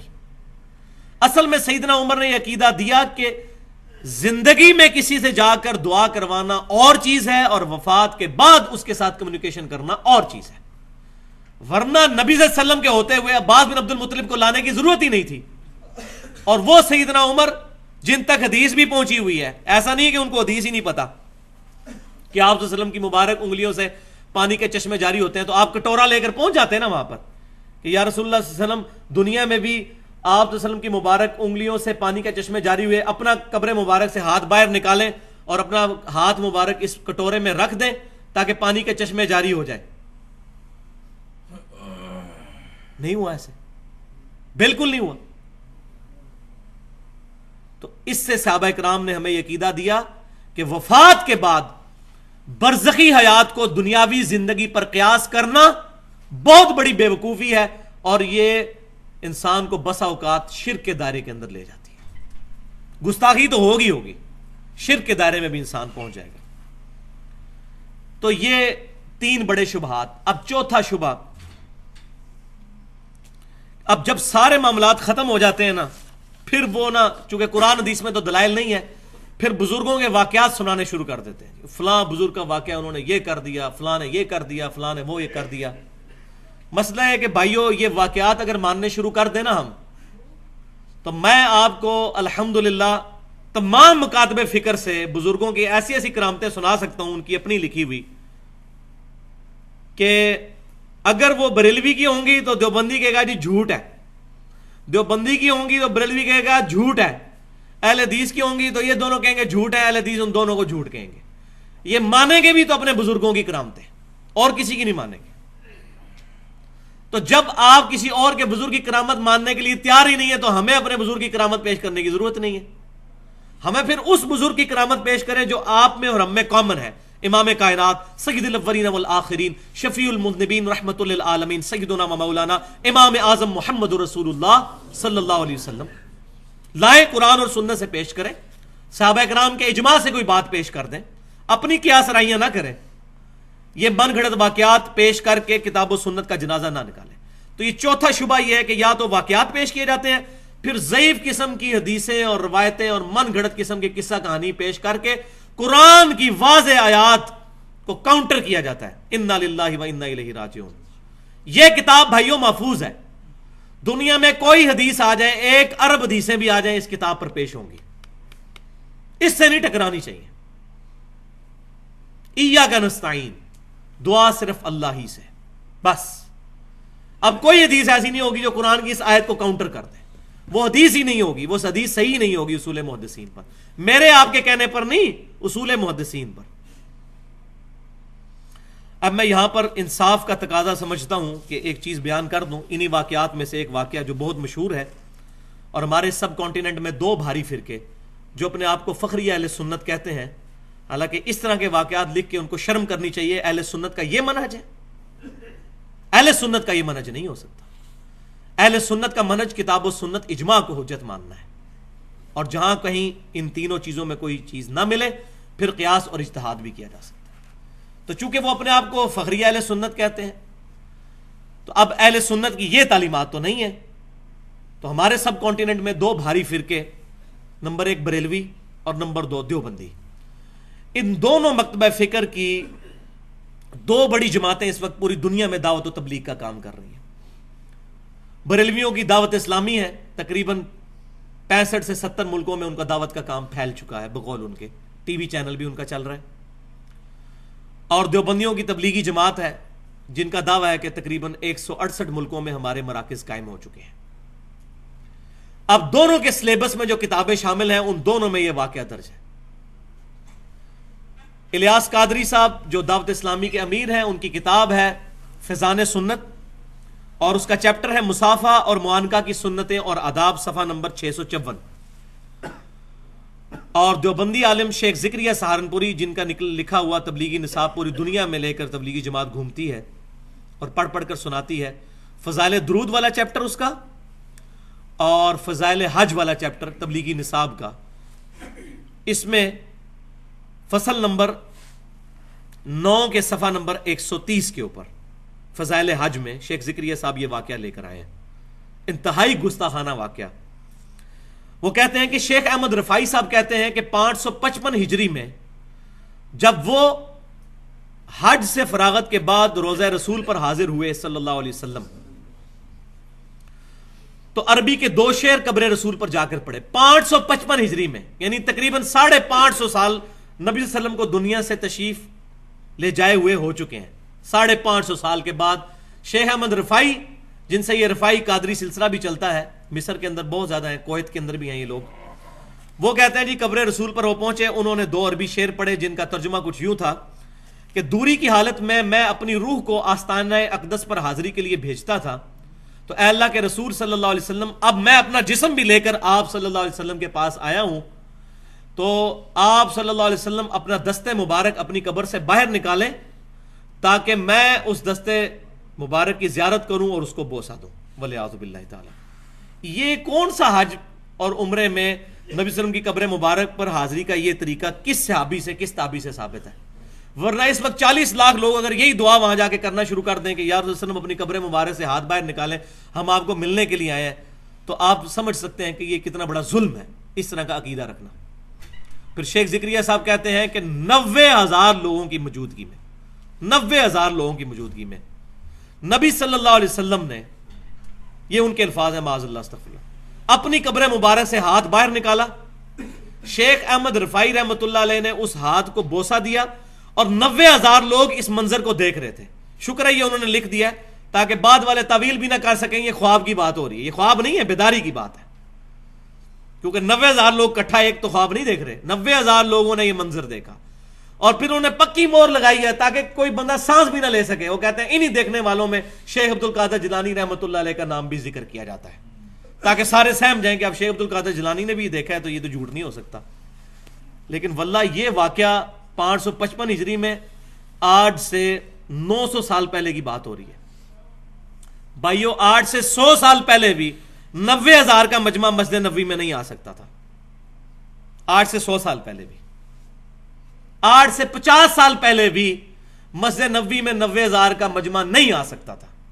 1955 میں یہ توسیع کا کام شروع ہوا ہے اور پھر شافات کے دور میں یہ کمپلیٹ ہوا ہے، اب جا کے اس میں کچھ بندے آتے ہیں 1,00,000 1.5 لاکھ کے قریب، اور پھر باہر والے سین بھی ملا کے تقریباً 4.5-5 لاکھ۔ تو 900 سال پہلے کہہ رہے ہیں 90,000، دیکھیں جھوٹ کے پاؤں ہی نہیں ہوتے، کتنا بڑا جھوٹ ہے۔ 9,000 لکھ دیتے تو شاید یہ کو قابو بھی آ جاتا، 90,000 لکھ کے تو جو ہے وہ اپنی نشانی چھوڑ دی، پتہ چل گیا۔ معاذ اللہ استغفر اللہ، یہ باتیں صحابہ کرام علیہم رضوان سے کیوں نہیں ظاہر ہوئیں؟ بخاری اور مسلم کی متفق علیہ حدیث ہے کہ آپ صلی اللہ علیہ وسلم کی وفات کے بعد جب صحابہ کرام علیہم رضوان میں اختلاف ہو گیا خلافت کے مسئلے میں، وہ ڈیٹیل بات ہے، یہاں ایڈریس کرنے کا محل نہیں ہے، تو صحابہ کرام علیہم رضوان آپس میں مشورے کے لیے اکٹھے ہوئے، بڑا اختلاف رہا ہوا، الٹیمیٹلی وہ چیزیں کنکلوڈ ہوئیں، لیکن کسی صحابی کو یہ وہم بھی نہیں ہوا کہ نبی صلی اللہ علیہ وسلم کا جسم مبارک تو ابھی چارپائی پہ رکھا ہوا ہے، دفنایا بھی نہیں ہے، تو رسول اللہ سے ہی جا کے پوچھ دیتے ہیں کہ یا رسول اللہ صلی اللہ علیہ وسلم آپ کے بعد ہم کس کو خلیفہ چنیں؟ آپ نے تو خلیفہ اپنا کسی کو نہیں بنایا اس قرآن کے علاوہ۔ وہ صحیح بخاری میں حدیث موجود ہے کہ آپ صلی اللہ علیہ وسلم نے قرآن کے مطابق عمل کرتے رہنے کی وصیت فرمائی تھی، کتاب المغازی میں 4460 نمبر حدیث ہے۔ کیوں؟ صحابی کو کبھی یہ وہم بھی نہیں آنا تھا، ان کو پتا تھا کہ آپ صلی اللہ علیہ وسلم اب برزخی حیات کے ساتھ ہے، اس دنیا کی حیات کے ساتھ نہیں ہے۔ اسی طریقے سے سیدہ عائشہ رضی اللہ تعالی عنہا جب گھر سے نکلی اجتہادی غلطی کے طور پر، اور الٹیمیٹلی اس کا انجام جو ہے جنگ جمل ہوا، تو نبی صلی اللہ علیہ وسلم کے حجرے مبارک میں 47 سال تک اس قبر والے حجرے میں سیدہ عائشہ رہی ہیں۔ کسی ضعیف روایت سے کوئی بندہ ثابت کر دے کہ حضرت عائشہ نے کبھی نبی صلی اللہ علیہ وسلم سے قبر پہ ملاقات کی ہو یا آپ صلی اللہ علیہ وسلم کا ہاتھ مبارک آپ کے لیے باہر نکلا ہو۔ یہ بعد والے لوگ اتنے بڑے بڑے دعوے کرتے ہیں، اور پھر جب ہم ان کا نام لیتے ہیں ہمیں کہتے ہیں بزرگوں کے گستاخ ہیں۔ ہم کہتے ہیں ہم ہر اس شیطانی بزرگ کے گستاخ ہیں جو رسول اللہ کا گستاخ ہے۔ یہ ہمارے ایمان کا تقاضا ہے۔ رو اپنی قسمت کو اگر تم ایسے لوگوں کو اپنا بزرگ مانتے ہو، کل کو تم غلام احمد قادیانی کو بھی اپنا بزرگ مانو گے، اس کے ساتھ بھی اتنے لوگ لگے ہوئے ہیں، لاکھوں لوگ پاکستان میں اس کے ساتھ بھی اٹیچ ہیں۔ پاکستان کی سرزمین تو ویسے ہی بہت زرخیز ہے گمراہی کے لیے، کوئی بندہ جو ہے ایک ادھر ننگا بھی کپڑے اتار کے بھی کسی جنگل میں بیٹھ جائے اس کے ساتھ بھی 4 بندے لگ جاتے ہیں۔ تو ٹھیک ہے. تو یہ بزرگ، اور پھر کہتے ہیں بزرگوں کے گستاخ. ہم ان کو بزرگ ہی نہیں مانتے تو بزرگوں کی گستاخی کہاں سے ہوگی؟ آپ بتائیں گستاخان رسول بزرگ ہو سکتے ہیں؟ کبھی بھی نہیں. تو دو رزلٹ ہے، یا تو یہ گستاخان رسول تھے، انہوں نے جھوٹ بولا، اور یا پیچھے جھوٹ بول رہے ہیں جو ان کی طرف باتیں منسوب کر کے لکھ رہے ہیں. اب آپ کا فیصلہ ہے کہ کون سی بات مانتے ہیں. اگر ان کو گستاخ مانتے ہیں تو وہ فارغ، اور اگر ان کو صحیح مانتے ہیں اور ان کو جھوٹ مانتے ہیں تو یہ فارغ. تو دونوں طرف آپ کے بزرگ فارغ ہوتے ہیں. تو کتاب و سنت پر اپنے اعمال کی بنیاد رکھی جائے. تو صحیح احادیث یہ ذریعہ ہے حق تک پہنچنے کا، قرآن پاک کے بعد. ضعیف روایتیں اور واقعات نہیں. امام مسلم بن حجاج قشیری رحمۃ اللہ علیہ المتوفی 261 ہجری صحیح مسلم کے مقدمے میں تقریباً 100 روایتیں احادیثیں لے کے آئے ہیں اس زمن میں کہ صحیح حدیث کیوں ضروری ہے. پہلی حدیث یہی ہے، جس شخص نے میری طرف کوئی ایسی بات منسوب کی جو میں نے نہیں فرمائی وہ اپنا مقام دوزخ میں دیکھ لے. وَلِعَوْذُ بِاللَّهِ تعالی. پھر حدیث لے کر آئے کہ آخری زمانے میں ایسے لوگ پیدا ہوں گے جو تم سے ایسی ایسی حدیثیں بیان کریں گے جو تمہارے آباء و اجداد نے نہیں سنی ہوں گی. ان سے بچنا کہیں تمہیں فتنے میں مبتلا نہ کر دیں. اور یہ امام مسلم کہہ رہے ہیں کہ وہ آخری زمانہ میرا ہے، اسی لیے تو میں نے صحیح حدیثیں جمع کرنے کا ارادہ کیا. اب کسی کے آباء و اجداد ہے ہی ان پڑھ جاہل گزرے، نہ ان کو قرآن کا پتہ نہ ان کو حدیث کا پتہ، اور ان کو کوئی قرآن سے آیت بتائی جائے تو وہ کہیں گے یہ کہ ہم تو نئی نئی باتیں سن رہے ہیں، تو وہ تو جاہل ہے. یہ اہل علم کی بات ہو رہی ہے. واقعی ایسی حدیثیں پھر بیان کرتے ہیں، نہ بخاری میں ہوتی ہیں، نہ مسلم میں ہوتی ہیں، نہ ترمذی میں، نہ ابو داؤد میں، نہ نسائی میں، نہ ابن ماجہ میں، نہ الموطا امام مالک میں، نہ مسند امام احمد میں. ان 8 کتابوں میں تو حدیثیں نہیں ہوتی ہیں. اور دور دراز کی کتابوں میں جن کا شاہ ولی اللہ دہلوی رحمۃ اللہ علیہ نے حجت اللہ البالغہ میں بڑی ڈیٹیل کے ساتھ رد کیا ہے کہ ان کتابوں کا اور ان صحیح احادیث کی کتابوں کا زمین و آسمان کا فرق ہے. تو صحیح حدیث کے اوپر بنیاد رکھنی ہوگی. اب صحیح احادیث کے حوالے سے میں 3 مثالیں پیش کرنا یہاں ضروری سمجھتا ہوں تاکہ ہمیں مسئلہ بالکل کلیئر ہو جائے.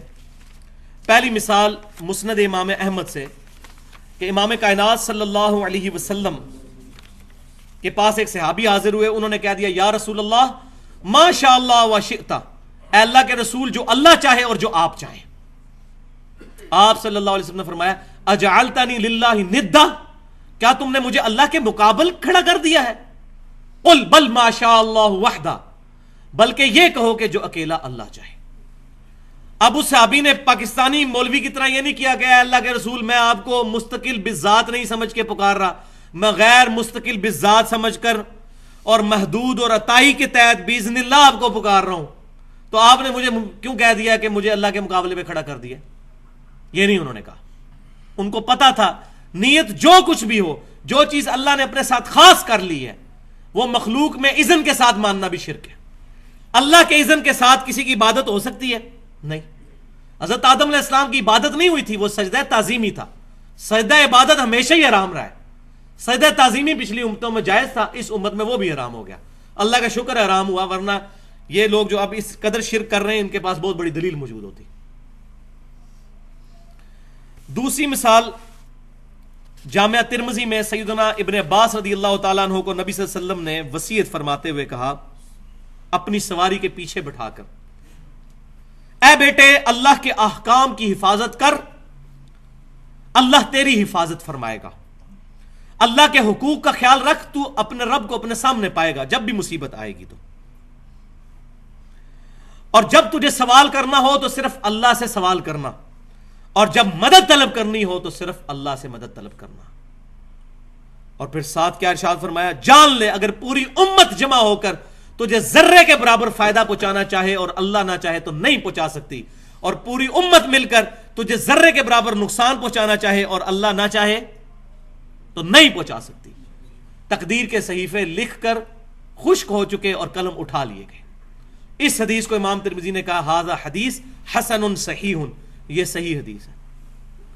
اب یہ حدیث کہ مدد صرف اللہ سے مانگنا، سوال صرف اللہ سے کرنا، صحابہ کرام کو اس کا مطلب پتا تھا کہ اس سے مراد ہے غائب میں مدد کے لیے، دعا کے لیے پکارنا. ورنہ جس طرح آج کا مولوی اپنے ماننے والوں کو سکھا رہا ہوتا ہے، دیکھو جی جب ہم پانی میں ڈوب رہے ہوں تو کسی کو مدد کے لیے نہ پکارے. اس صحابی نے تو نہیں کہا یا رسول اللہ صلی اللہ علیہ وسلم مجھے بھوک لگی ہو تو میں اپنی ماں سے روٹی نہ مانگوں, آپ کہہ رہے ہیں کہ اللہ ہی سے مانگنا تو میں روٹی اللہ سے مانگوں. صحابی نے نہیں یہ گستاخی کی. پھر یہ بھی نہیں کہا یا رسول اللہ صلی اللہ علیہ وسلم مجبور انسان کوئی ہے وہ مدد کے لیے جو ہے وہ کسی کے پاس پیسے روپے لینے کے لیے نہ جائے, اللہ کو پکارنا شروع کر دے. ان کو پتا تھا کہ ظاہری اسباب اور چیز ہے, دعا کرنا اور چیز ہے. یہ آج کے گستاخ لوگوں نے یہ مسئلے جو ہیں وہ گھڑے ہوئے ہیں. اور تیسری مثال جو میں نے پچھلی دفعہ بھی دی تھی, بخاری اور مسلم کی متفق علیہ حدیث ہے, جب 70 صحابہ کو دھوکے سے شہید کیا گیا تو انہوں نے دعا کی, اے اللہ ہمارے نبی کو ہمارے حال کی خبر کر دے. انہوں نے نہیں کہا یا رسول اللہ انظر حالنا, حضور صلی اللہ علیہ وسلم دنیا میں موجود ہے اور وہ کہہ رہے ہیں اے اللہ ہمارے نبی کو ہمارے حال کی خبر کر دے. یہ حضور کی تربیت تھی, ان کو پتا تھا رسول اللہ کو پکارا تو شرک ہو جائے گا. تو چہ جائے کہ آج پکارنا کتنی بڑی گستاخی. تو پھر مصیبت اور پریشانی میں آپ صلی اللہ علیہ وسلم نے وظیفہ بھی تعلیم فرمایا. جامعہ ترمذی میں صحیح سند کے ساتھ, المستدرک الحاکم میں بھی موجود ہے. آپ صلی اللہ علیہ وسلم ہر مشکل, ہر پریشانی میں کہتے تھے یا حیو یا قیوم برحمتک استغیث, اے خود سے زندہ ہر چیز کو تھامنے والے, میں تیری رحمت کا سوال کرتا ہوں, تیری مدد کا سوال کرتا ہوں تیری رحمت کے ساتھ. یہ آپ صلی اللہ علیہ وسلم کی دعا ہوا کرتی تھی. صحیح بخاری میں موجود ہے, آپ صلی اللہ علیہ وسلم مشکل پریشانی میں حسبنا اللہ و نعم الوکیل کہا کرتے تھے. ہم نے اللہ ہی پر بھروسہ کیا, وہی بہتر کارساز ہے.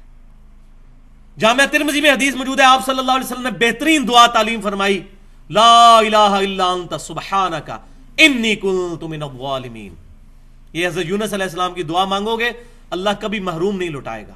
یہ آپ صلی اللہ علیہ وسلم نے ارشاد فرمایا. لیکن تمام کے لیے ذکر و درود شرط ہے.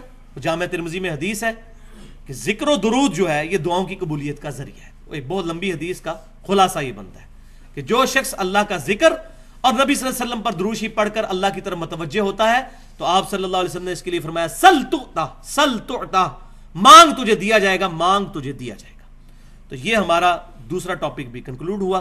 اب آخری حصہ آج کا, تقریباً اب پیچھے 20 منٹ باقی ہیں, تو یہ انشاءاللہ امید ہے کہ کور ہو جائے گا ہمارا ان 20 منٹوں کے اندر.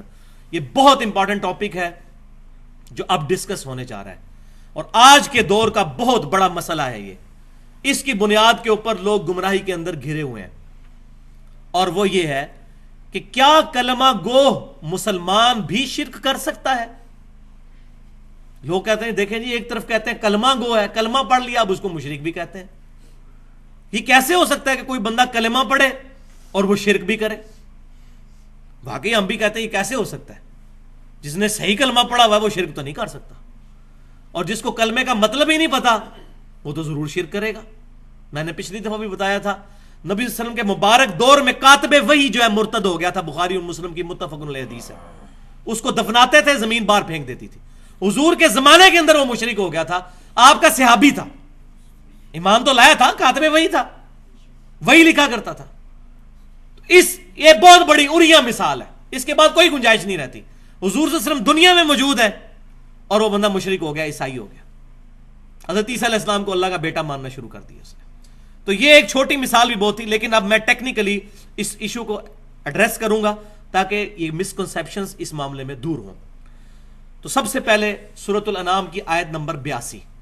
اب میں وہ دلائل نہیں پیش کروں گا کہ جس میں دو طرف مطلب نکل سکتے ہیں, تو وہ کمزور دلائل کو پکڑ کے جواب دینے کی کوشش کرتے ہیں. میں وہ مضبوط دلائل انشاءاللہ پیش کروں گا اللہ کی مدد سے جس کا جواب نہیں ان کے پاس ہوگا, جو شیطان کے ہتھے چڑھے ہوئے ہیں.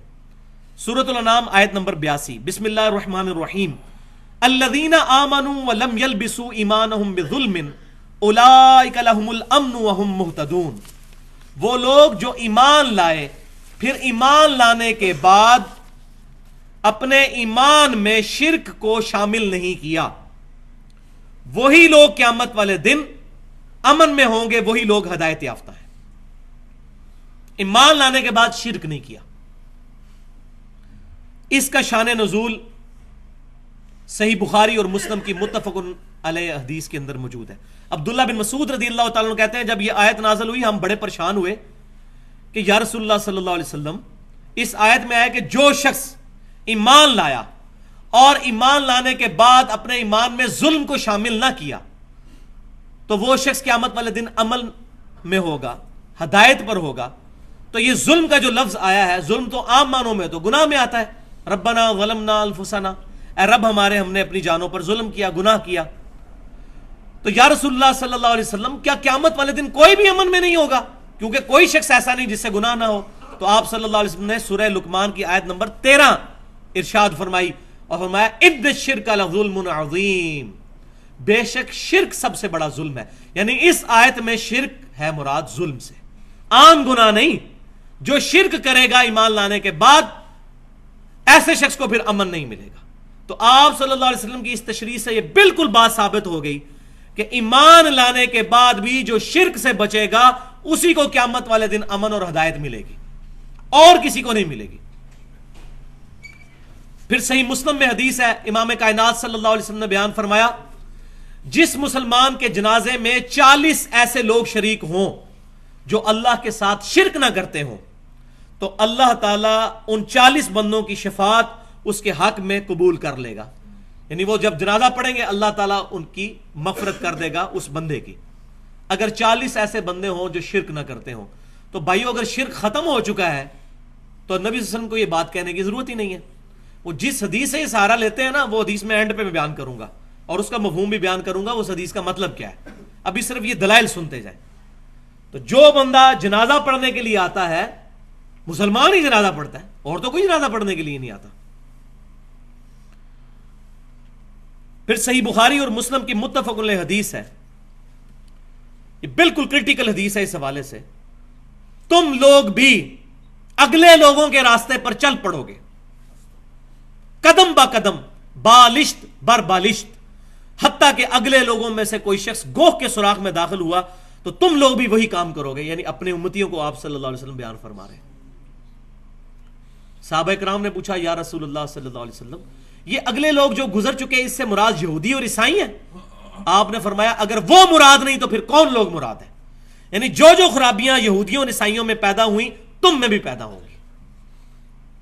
اب یہ حدیث پیش کر کے ہمارے پاکستان میں ایک بہت بڑے عالم ہیں جو ہر سال توحید کانفرنس کر رہے ہیں, اور اس کانفرنس کا مقصد اثبات توحید نہیں ہوتا بلکہ شرک کی تمام اقسام کو قرآن حدیث سے ثابت کرنا ہوتا ہے, ڈاکٹر آصف اشرف جلالی صاحب. اور توحید کانفرنس میں یہ حدیث انہوں نے بیان کی ہے, وہ پورا میں نے ان کا میگزین پڑھا ہے, وہ اخبار جس کے اندر آیا ہے. وہ کہتے ہیں جی یہ جو حدیث ہے نا, تم بھی اگلے لوگوں کے راستے پہ چل پڑو گے, اس سے مراد یہ نہیں ہے کہ یہود و نصارہ کی طرح یہ امت شرک کرنا شروع کر دے گی. اس سے مراد یہ ہے کہ یہ جس طرح انگریز فیشن کریں گے, یہود و نصارہ جو جو لباس پہنتے ہیں مسلمان بھی وہی لباس پہننا شروع کر دیں گے, وہی حرکتیں شروع کر دیں. عقیدے کی بات نہیں ہو رہی, حالانکہ اس حدیث میں تو ایسی بات کوئی نہیں ہے, کیٹاگوریکل مینشن ہے, مطلقاً ہے. لیکن وہ کہتے ہیں اس سے مراد یہ ہے. For the sake of argument ہم ایگری کرتے ہیں. لیکن بھائیو الحمدللہ کتب احادیث کے اندر اس حدیث کا موقع اور محل بھی, شان فرمان بھی موجود ہے کہ کس جگہ پر آپ نے یہ بات ارشاد فرمائی تھی. وہ جامعہ ترمذی کے اندر صحیح سند کے ساتھ حدیث موجود ہے. ابو واقد رضی اللہ تعالیٰ عنہ کہتے ہیں جب ہم غزوہ حنین کے لیے جا رہے تھے تو راستے میں ایک درخت آیا جس کو ذات انوات کہا جاتا تھا, جس پر مشرکین جنگ میں فتح کے لیے برکت کے طور پر اپنا اسلحہ لٹکایا کرتے تھے. تو صحابہ کرام میں سے کچھ نے عرض کیا یا رسول اللہ صلی اللہ علیہ وسلم, آپ بھی ہمارے لیے کوئی ایسا درخت مقرر فرما دیں جہاں پر ہم اپنا اسلحہ لٹکا لیا کریں برکت کے لیے, جس طرح یہ مشرکین کرتے ہیں. تو آپ صلی اللہ علیہ وسلم نے کہا سبحان اللہ, یہ جو جملہ بولا جاتا ہے یعنی اللہ پاک ہے, اس کو آپ بریکٹ میں سمجھ لیں, معذوف ہے سبحان اللہ عما یشرکون, اللہ پاک ہے اس شرک سے جو لوگ کرتے ہیں. سبحان اللہ, اللہ پاک ہے. تم نے تو آج وہی بات کر دی جو موسیٰ علیہ السلام کے امتیوں نے کہی تھی. سورۃ الاعراف آیت نمبر 138 آپ صلی اللہ علیہ وسلم نے تلاوت فرمائی کہ جب ان کی قوم ایک ایسی جگہ سے گزری جہاں لوگ بتوں پر اعتکاف کیے ہوئے بیٹھے ہوئے تھے, تو انہوں نے کہا اے موسیٰ علیہ السلام, آپ ہمارے لیے بھی کوئی اس طرح کا بت بنا دیں جس پر ہم بیٹھ جایا کریں عبادت کے لیے. تو آپ صلی اللہ علیہ وسلم نے اس کو بت کے ساتھ تشبیہ دی. دیکھیں درخت کو, آج بھی ہو رہا ہے, آپ دیکھ لیں یہ جتنے مزارات ہیں درخت ہیں ان کے ساتھ ٹاکیاں بھی وہ باندھی ہوئی ہوتی ہیں کپڑے کی مختلف اور منتیں مانی, بالکل سیم وہی چیز چل رہی ہے. تو آپ صلی اللہ علیہ وسلم نے فرمایا کہ تم نے وہی بات کر دی جو موسیٰ کے لوگوں نے کی تھی. موسیٰ علیہ السلام دنیا میں موجود تھے. پھر آپ نے یہی بات ارشاد فرمائی جو بخاری اور مسلم میں ہے, تم بھی اس ذات کی قسم جس کے قبضہ قدرت میں میری جان ہے, قسم اٹھا کے اللہ کے نبی کہہ رہے ہیں, تم بھی اسی راستے پر چل پڑو گے جس پر پچھلے لوگ چلے تھے, جو پہلے لوگ گزر چکے. اب آپ صلی اللہ علیہ وسلم کے یہ حدیث کا کانٹیکسٹ ہی بتا رہا ہے کہ شرک کے حوالے سے اب تو گنجائش ہی نہیں رہ جاتی کوئی بندہ انکار کرے. تو حدیث کی حفاظت کرتی ہے, کوئی باطل اس میں داخل نہیں ہو سکتا. پھر صحیح بخاری اور مسلم کی متفق علیہ حدیث ہے, سیدہ عائشہ کہتی ہیں حضور صلی اللہ علیہ وسلم کے بیماری کے دن تھے آخری, اور حضور کی 2 بیویاں بیٹھ کے گفتگو کر رہی ہیں, ام سلمہ اور ام حبیبہ رضی اللہ تعالی عنہن, کہ جب ہم حبشہ گئے تھے ہم نے ماریا نام کا ایک گرجا دیکھا تھا جہاں بہت تصویریں لٹکی ہوئی تھی. تو نبی صلی اللہ علیہ وسلم جلال میں آئے, آپ صلی اللہ علیہ وسلم نے فرمایا یہی تو ان لوگوں میں خرابی تھی, جب ان میں کوئی نیک آدمی فوت ہو جاتا تھا تو وہ اس کی قبر پر مسجد بنا لیتے تھے, پھر وہاں اس کی تصویریں لٹکا لیتے تھے اور وہاں پر سجدے شروع کر دیتے تھے. قیامت والے دن اللہ کے حضور بدترین مخلوق ہوں گے یہ لوگ, بدترین مخلوق, والعیاذ باللہ. یہ بخاری اور مسلم کی متفق علیہ حدیث ہے. پھر صحیح مسلم کی حدیث ہے, یہ ہمارا پورا ریسرچ پیپر اس پہ چھپ چکا ہے, رسول اللہ کی آخری وصیت ہے, وہ انشاءاللہ ربیع الاول پہ ایڈریس بھی کریں گے اس کو ڈیٹیل کے ساتھ, کہ آپ صلی اللہ علیہ وسلم نے وفات سے 5 دن پہلے, صحیح مسلم کے الفاظ ہیں, جندب رضی اللہ تعالیٰ عنہ کہتے ہیں 5 دن پہلے حضور نے ہمیں ایک بات ارشاد فرمائی, دیکھنا تم سے پہلے جو لوگ تھے ان میں کوئی نیک آدمی فوت ہو جاتا تھا, لوگ اس کی قبر پہ سجدے شروع کر دیتے تھے, خبردار میں تمہیں منع کرتا ہوں یہ بات نہ کرنا.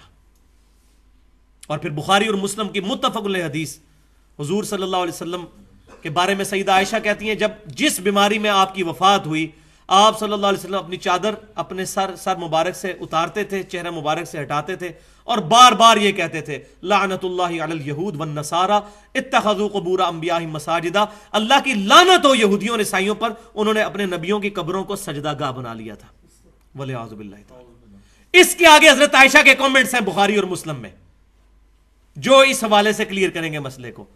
سیدہ عائشہ کہتی ہیں اگر ہمیں یہ ڈر نہ ہوتا کہ لوگ رسول اللہ کی قبر پر سجدے شروع کر دیں گے تو ہم آپ صلی اللہ علیہ وسلم کی قبر مبارک کو زائرین کی زیارت کے لیے عام کھول دیتے, لیکن ہمیں ڈر تھا, اور حضور صلی اللہ علیہ وسلم بھی ہمیں اسی بات سے ڈرا رہے تھے. حضرت عائشہ کو تو ڈر تھا شرک کا, پاکستان کے مولوی کو 1400 سال بعد کوئی ڈر ہی نہیں ہے. ان سے زیادہ کون نبی صلی اللہ علیہ وسلم کی باتوں کا فہم رکھنے والا تھا. پھر مسند امام احمد کے اندر صحیح سند کے ساتھ حدیث موجود ہے, نبی صلی اللہ علیہ وسلم نے دعا فرمائی اللہم لا تجعل قبری وثنا یعبد, اے اللہ میری قبر کو وہ بت نہ بننے دینا کہ لوگ اسے پوجنا شروع کر دیں, والعیاذ باللہ تعالی. وثن کا لفظ بت نہ بننے دینا, یعنی جس کو پوجا جائے گا وہ بت ہے, چاہے قبر ہو یا پتھر ہو یا درخت ہو, میری قبر کو بت نہ بننے دینا. تو یہ احادیث تھیں جو بالکل یہ بات کلیئر کرتی ہیں کہ آپ صلی اللہ علیہ وسلم کو بھی خدشہ تھا, صحابہ کرام کو بھی خدشہ تھا.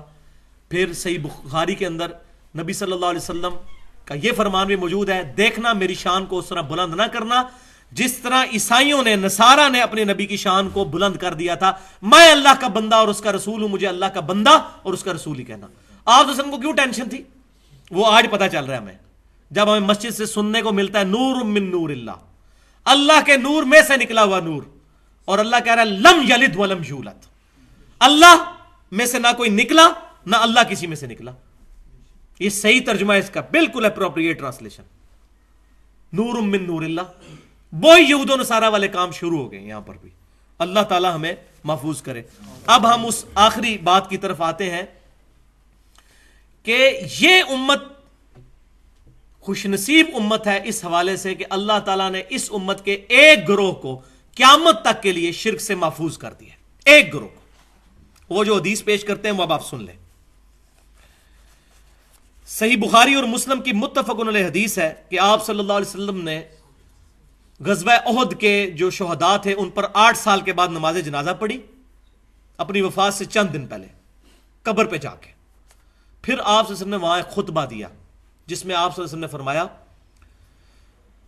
مجھے تمہارے بارے میں شرک کا خدشہ نہیں ہے, البتہ مجھے یہ ڈر ہے کہ تم دنیا کے مال کے اندر دنیا میں رغبت کرنا شروع کر دو گے. اس حدیث کو پیش کر کے کہتے ہیں کہ آپ صلی اللہ علیہ وسلم نے چونکہ فرما دیا کہ مجھے شرک کا خدشہ نہیں ہے, لہذا شرک بالکل ختم ہو گیا. تو پہلی بات یہ ہے کہ اس خطبے کے بعد وہ حدیث آتی ہے جو آپ کی وفات سے جسٹ پہلے بستر مرگ پر ہے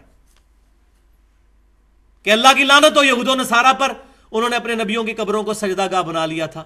اور حضرت عائشہ کہہ رہی ہے کہ رسول اللہ صلی اللہ علیہ وسلم ہمیں ڈرا رہے تھے کہ یہ کام نہ کرنا. اگر اللہ نے آپ کو گارنٹی دے دی تھی کہ امت شرک نہیں کرے گی تو حضور کو ڈرانے کی کیا ضرورت تھی؟ کیا اللہ تعالیٰ پر ایمان نہیں تھا نبی صلی اللہ علیہ وسلم کا؟ نعوذ باللہ. ان سے بڑھ کر کون کامل الایمان ہو سکتا ہے؟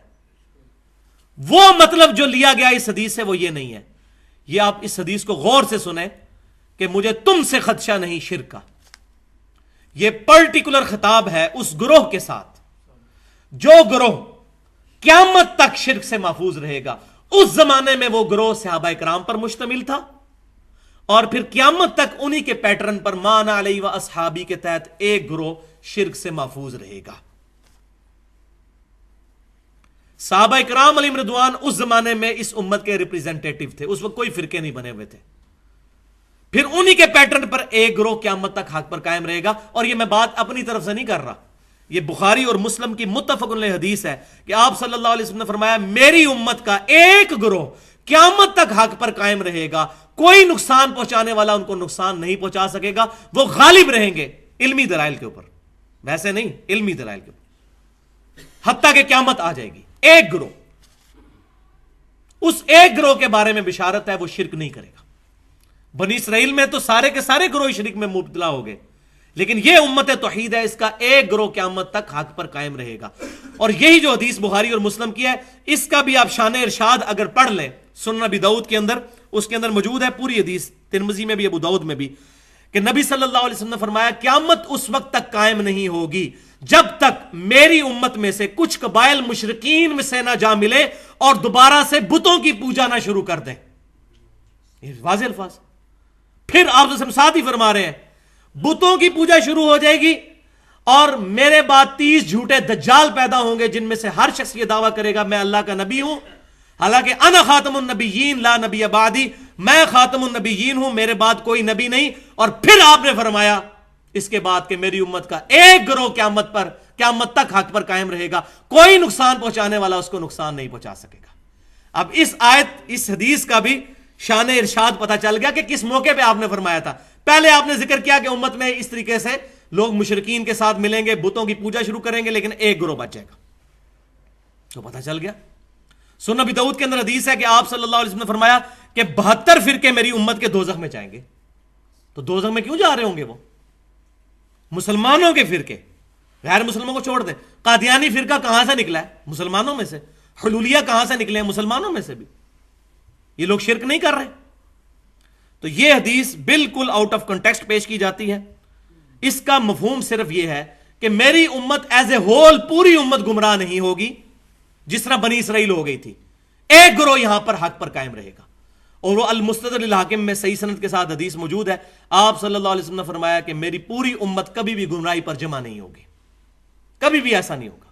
ایک گروہ اختلاف کرتا رہے گا, ضرور حق پر قائم رہے گا. تو یہ جو حدیث ہے بخاری اور مسلم کی کہ مجھے تم سے شرک کا خدشہ نہیں, اس کی تفسیر جو محدثین نے کی ہے, بریلوی دیوبندی اہل حدیثوں نے نہیں, شیعوں نے نہیں, محدثین نے. ابن حجر اسقلانی رحمۃ اللہ علیہ المتوفا 852 ہجری, اور علامہ بدر الدین عینی رحمۃ اللہ علیہ المتوفا 855 ہجری, آج سے تقریباً 600-700 سال پہلے ان لوگوں نے اس حدیث کی شرح میں لکھ دیا کہ اس سے مراد یہ نہیں ہے کہ پوری امت شرک نہیں کرے گی, اس سے مراد ایک گروہ ہے. ورنہ ہم نے امت میں دیکھا ہے کتنے لوگ مشرک بھی ہوئے ہیں. یہ ان ائمہ نے بھی اپنی کتابوں کے اندر, فتح الباری کے اندر اور عمدۃ القاری کے اندر, محدثین نے یہ ڈیٹیل کے ساتھ لکھ دیا. اور میں نے الحمدللہ اس کی بھی حاجت نہیں, دلائل کے ساتھ یہ بات بالکل واضح کر دی ہے. تو آپ صلی اللہ علیہ وسلم نے فرمایا میری امت کا ایک گروہ قیامت تک حق پر قائم رہے گا, کوئی نقصان پہنچانے والا ان کو نقصان نہیں پہنچائے گا. تو ایک گروہ کی گارنٹی ہے, وہ نبی صلی اللہ علیہ وسلم کے زمانے میں صحابہ کرام تھے. آپ صلی اللہ علیہ وسلم کے بعد آپ صلی اللہ علیہ وسلم کے صحابہ کے پیٹرن پر قیامت تک ایک گروہ حق پر قائم رہے گا. اور یہاں وہ بھی حدیث سن لیں, یہ جو حدیث ہے کہ میری امت کے 72 فرقے دوزخ میں جائیں گے, سنن ابی داؤد میں, اس کے ساتھ الفاظ موجود ہیں کہ میری امت میں ایسے لوگ پیدا ہوں گے جن کے اندر بدعتیں اس طرح داخل ہو جائیں گی جیسے باولا کتا کسی کو کاٹ جائے اور اس کا زہر اس کے ریشے ریشے میں پہنچ جائے، ایسی میری امت کے اندر بدعتیں داخل ہو جائیں گی. اور پھر ان بدعتوں کا انجام کیا ہونا ہے؟ وہ بخاری اور مسلم کی متفق علیہ حدیث ہے، قیامت والے دن میرے حوض کوثر پہ کچھ لوگ لائے جائیں گے جن کو میں پہچانتا ہوں گا. کیوں؟ کہ مسلمانوں کے اعضائے وضو چمک رہے ہوں گے قیامت والے دن، قادیانیوں کے بھی چمک رہے ہوں گے. وہ تو پورے صراط پہ فیصلہ ہوگا نا کہ کون واقعی مسلمان ہے اور کون نام کا مسلمان ہے. قادیانی بھی اپنے آپ کو مسلمان ہی سمجھتے ہیں نا. تو میں اعضائے وضو کے چمکنے کی وجہ سے ان کو پہچان لوں گا. تو میرے حوض کوثر پہ جب وہ لوگ لائے جائیں گے، میں ان کو حوض کوثر سے جام پلانے لگوں گا تو ان کے اور میرے درمیان ایک دیوار کھڑی کر دی جائے گی. وَلِعَاذُ بِاللَّهِ تعالی. میں کہوں گا اللہ یہ میرے امتی ہیں، یہ میرے ساتھی ہیں. تو نبی صلی اللہ علیہ وسلم کو کہا جائے گا اے اللہ کے رسول، آپ کو نہیں پتا آپ کے بعد ان لوگوں نے دین میں بدعتیں جاری کر دی تھیں اور دین سے الٹے قدم پھر گئے تھے. تو آپ صلی اللہ علیہ وسلم فرماتے ہیں میں کہوں گا سحقن سحقن لمن غیر بعدی سحقن سحقن لمن بدل بعدی. ان پر پھٹکار ہو، ان کو مجھ سے دور کر دو جنہوں نے میری وفات کے بعد میرے دین کو بدل دیا، جنہوں نے میری وفات کے بعد میرا دین ٹیمپر کر دیا. ان کو مجھ سے دور کر دو، کوئی شفاعت نہیں ہوگی ان لوگوں کی. تو یہ جو کہتے ہیں جی اب شرک تو امتی کر ہی نہیں سکتا، کتنے مسلمانوں کے گروہ ہیں اس وقت جن کو سارے مشرک کہتے ہیں. ایران کے اندر ایک گروہ ہے نصیریہ فرقہ جو سیدنا علی کے لیے الوہیت کا عقیدہ رکھتا ہے، حضرت علی کو اللہ مانتا ہے. پوری دنیا کے شیعہ اس کو کافر کہتے ہیں، اس گروہ کو. اہل سنت بھی کافر کہتے ہیں. حلولیہ کا گروہ کہ اللہ تعالیٰ بندے میں حلول کر جاتا ہے، پینتھیزم کا عقیدہ، یہ بھی کفری عقیدہ، شرکی عقیدہ. اس طرح کے کئی عقیدے ہو گزرے ہیں مسلمانوں میں، ایسے گروہ ہو گزرے ہیں. اور آج پاکستان کی سرزمین جو ہے وہ خاص طور پر اس معاملے میں بہت زرخیز ہے. یہاں پر گمراہی کے اعتبار سے یہاں کتنے لوگ موجود ہیں جو غیر اللہ کو دعا کے لیے پکارتے ہیں. اللہ تعالیٰ سے دعا ہے کہ ہمیں کتاب و سنت کی تعلیمات پر عمل کرنے کی توفیق عطا فرمائے اور شیطان کے یہ جو اوچھے ہتھ کنڈے ہیں ان سے محفوظ فرمائے. ہر مصیبت ہر پریشانی میں صرف اپنے رب کو پکارنے کی توفیق عطا فرمائے. یا حیو یا قیوم برحمتک استغیث. جو بات میں نے کی حق بات، اللہ تعالیٰ ہمارے دلوں میں راسخ فرمائے. اگر میری منہ سے کوئی ایسی بات نکلی ہو جو کتاب و سنت اور اجماع کے خلاف ہے، ہمارے دلوں سے اللہ تعالیٰ محو کر دے. سبحانک اللہم و بحمدک اشہد ان لا الہ الا انت استغفرک و اتوب الیک وما علینا الا البلاغ المبین.